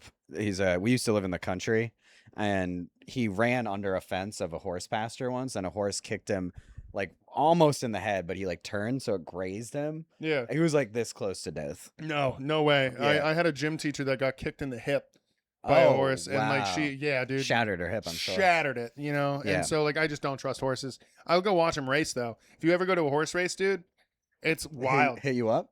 Hit me up. Yeah, I mean, no, but like go because at parks, I'm pretty sure they have a racetrack. But I it's feel like that's fun to bet on. I'd rather bet on that than like a slot machine. So I'm not a gambler. Like I'll go maybe once every 5 years to a casino. Yeah. I'll do like fantasy football, but like I'll do like a $50 league with my friends. Like I'm not the That's guy fun, who's like, though. yo, let's do like, you know, all this. Like I'll do it for like Super Bowl. That's more about the glory. Yeah, that or like Super Bowl boxes for like the local, you know, VFW or something like that. Like that I can like morally be like, okay, this is money I would have spent on something stupid anyway, and it's fun versus like, oh, this parlay hit. Because it's like gambling seems like about, that's like the worst addiction to me. Oh, it's fucking evil. That's why I don't fuck with it. All right, we're almost done. Yeah, I would love to be absolutely wasted on a lake right now. Oh yeah. Wait a second. What is it? Oh yeah. Okay, this one doesn't make sense. Banger or danger. Wishing wells. Absolute banger. Why? Are you referencing that SNL skit? No. Oh. No, this was like I sit in front of my computer 10 minutes before everyone gets here, and I'm just like, what is random? You know? Oh, I just remember we have to do the B-roll still. Okay, good. What do you think of what you said banger? Why? Do you get like lost? Dude, I love to be wistful, dude. I love to stand next to something and believe in a future. Yeah. Throw a coin in there. We don't need pennies anymore. No, except for wishing. Except for wishing. I like the wishing thing, however, that kind of lends itself more to wells, or more than just wells. Like you have, because I haven't seen a well. When's the last time you saw a well with a bucket on it? I haven't seen a well with a bucket, but I did live in the country where it was well. Yeah, but so that's different because it's just a straight hole 300 feet into the ground. I would be throwing pennies in there though. I was a plumber for a couple of years, and I lived in the Poconos, so it was all that's well water. That's a good job for you. Yeah, it was just fun. I mean, I was an apprentice, right? So it's like I wasn't doing too much, but like except helping. But the guy I worked for, he was picking me up at fucking 6 o'clock in the morning with a flask in his hand, and we were just doing. And like these wells are so like it depends on what part of the community you're on, because some of them are 80 feet, some of them are 350 feet, and so we would be pulling these fucking wells out from like down the street, like it would be crazy. But in terms of putting coins into certain things, what I've noticed is like I like doing that to go back to like the whole Hindu temple thing, like they do that, and I feel nice because it like. I don't know. It just lends itself better than a fountain for me. Like I feel like it's kind of like thinking about. You don't want it. You don't want it to be too shallow. No, I just feel like it has something better to it. It has more of like a holistic idea to it, because I think all of it's bullshit anyway. But it's like one of those things where it's like. You don't believe in like manifestation throwing in there. I don't know. I don't know what I believe in, dude. I'm just trying my best. But when I do it into a well. It's like I never believed like if you pick up a penny on tails, it's bad luck. So what happened before pennies? Like did the first guy who invented pennies picked him up when he dropped one, and then all of a sudden he got hit by whatever? I think it was shells originally. Top of shell, bottom of shell. Oh, that would make a lot of sense. Yeah, I feel like there's always been. It's like people have been drinking alcohol since the beginning of time. People have been throwing something into a well. I mean, at some points it was like a virgin. Sure. And if it landed heads down or heads up. And somebody just one day looked at a shell and was like, that kind of looks like Abraham Lincoln. What the fuck? Yeah, and they're like, let's make a penny. Yeah, we should make a. Hold on, guys. Here, think about this money denomination, huh? Hey, you guys want a lot of something that it's going to take forever to count and means the least. Yeah. And so now we don't have them, and that's pretty good. You know, very Canadian of us. So, wishing wells banger. And then this is our red banger danger for today. Guys, last banger a danger, felines. I say absolute banger. I was about to say, I don't know where Frances is, but she would have been livid. Yeah. Oh, yeah. I mean, I prefer, if I'm honest, I love an outdoor cat. Okay. Just like I love an outdoor lady. You know what I mean? Yeah. Amen. Yeah, dude. But no, outdoor cat is great because it's like, it's a little wild. We used to have one that we had a barn and it lived in the rafters. Oh, barn cats are awesome. And they're so fucking cool. devious, dude. They'll kill the shit out of stuff. It would kill like large rabbits. Yeah. Like my buddy has a farm, and he's like, I have like, a couple barn cats, but like you don't get barn cats you talk to. Like you get barn cats that are Yeah. like fucked up. Like you get ones that are gonna like maim things. Well, it was funny because they don't last that long, if Mm-mm. I'm honest, because if they're like real barn cats, they're out there hunting, so Yeah. they're dealing with the wild. So we had one that lasted for like 10 years, really good, really solid cat, and then we got one that was her name was Cindy, and she was like literally the dumbest cat I've ever met, and she didn't make it that long. Okay, She understandable. was like she would walk up to like everyone and be like, "Meow," Yeah. you know, and you're like, this isn't the energy. That's a bear. You Yeah. gotta get away from there. Yeah. Well, because outdoor cats are always nice too, because like they're like very to the point about how they feel. So if they're nice, Yeah. they're just gonna be nice. You know what I mean? But if That's they're right. mean, then you wouldn't even go near them anyway. All right, so banger, guys. I think we did it. I think we did it because I do have to rush because I didn't realize how late it was because I'm a fucking yapper. You know. All right. I'm but, having a good time. Whatever we having a got to good time. do. All right. Well, do you have any shout outs that you'd like to say before we get? Yeah, check out my podcast. I've been doing it for over a year, but I just changed the name to Maxie Babies Big Life. We're going to be doing some newer stuff. Have a vlog coming your way, a little skateboarding hopefully on there. Substack. Yeah, going to start a Substack. I haven't posted one yet, but I should by the end of the month. Mm-hmm. Instagram's Maxie Babies Very Sorry. Check me out. All right, fuck yeah, guys, please give it up for our friend Max. Hold on, there's a 40,000 people here. Guys, my name has been Chris Jones. Like I said, submit to the NEPA Comedy Festival. If you have any questions, just hit me up about it. Come out to the roast battle on Wednesday so you can see me absolutely eviscerate that ginger-looking fuck PJ Murphy. Very Yeah. excited for him. Love him with all my heart. Anyway, guys, have a wonderful day. I'll see you guys next week. Peace out, everybody. See ya. All right, cool. We did it.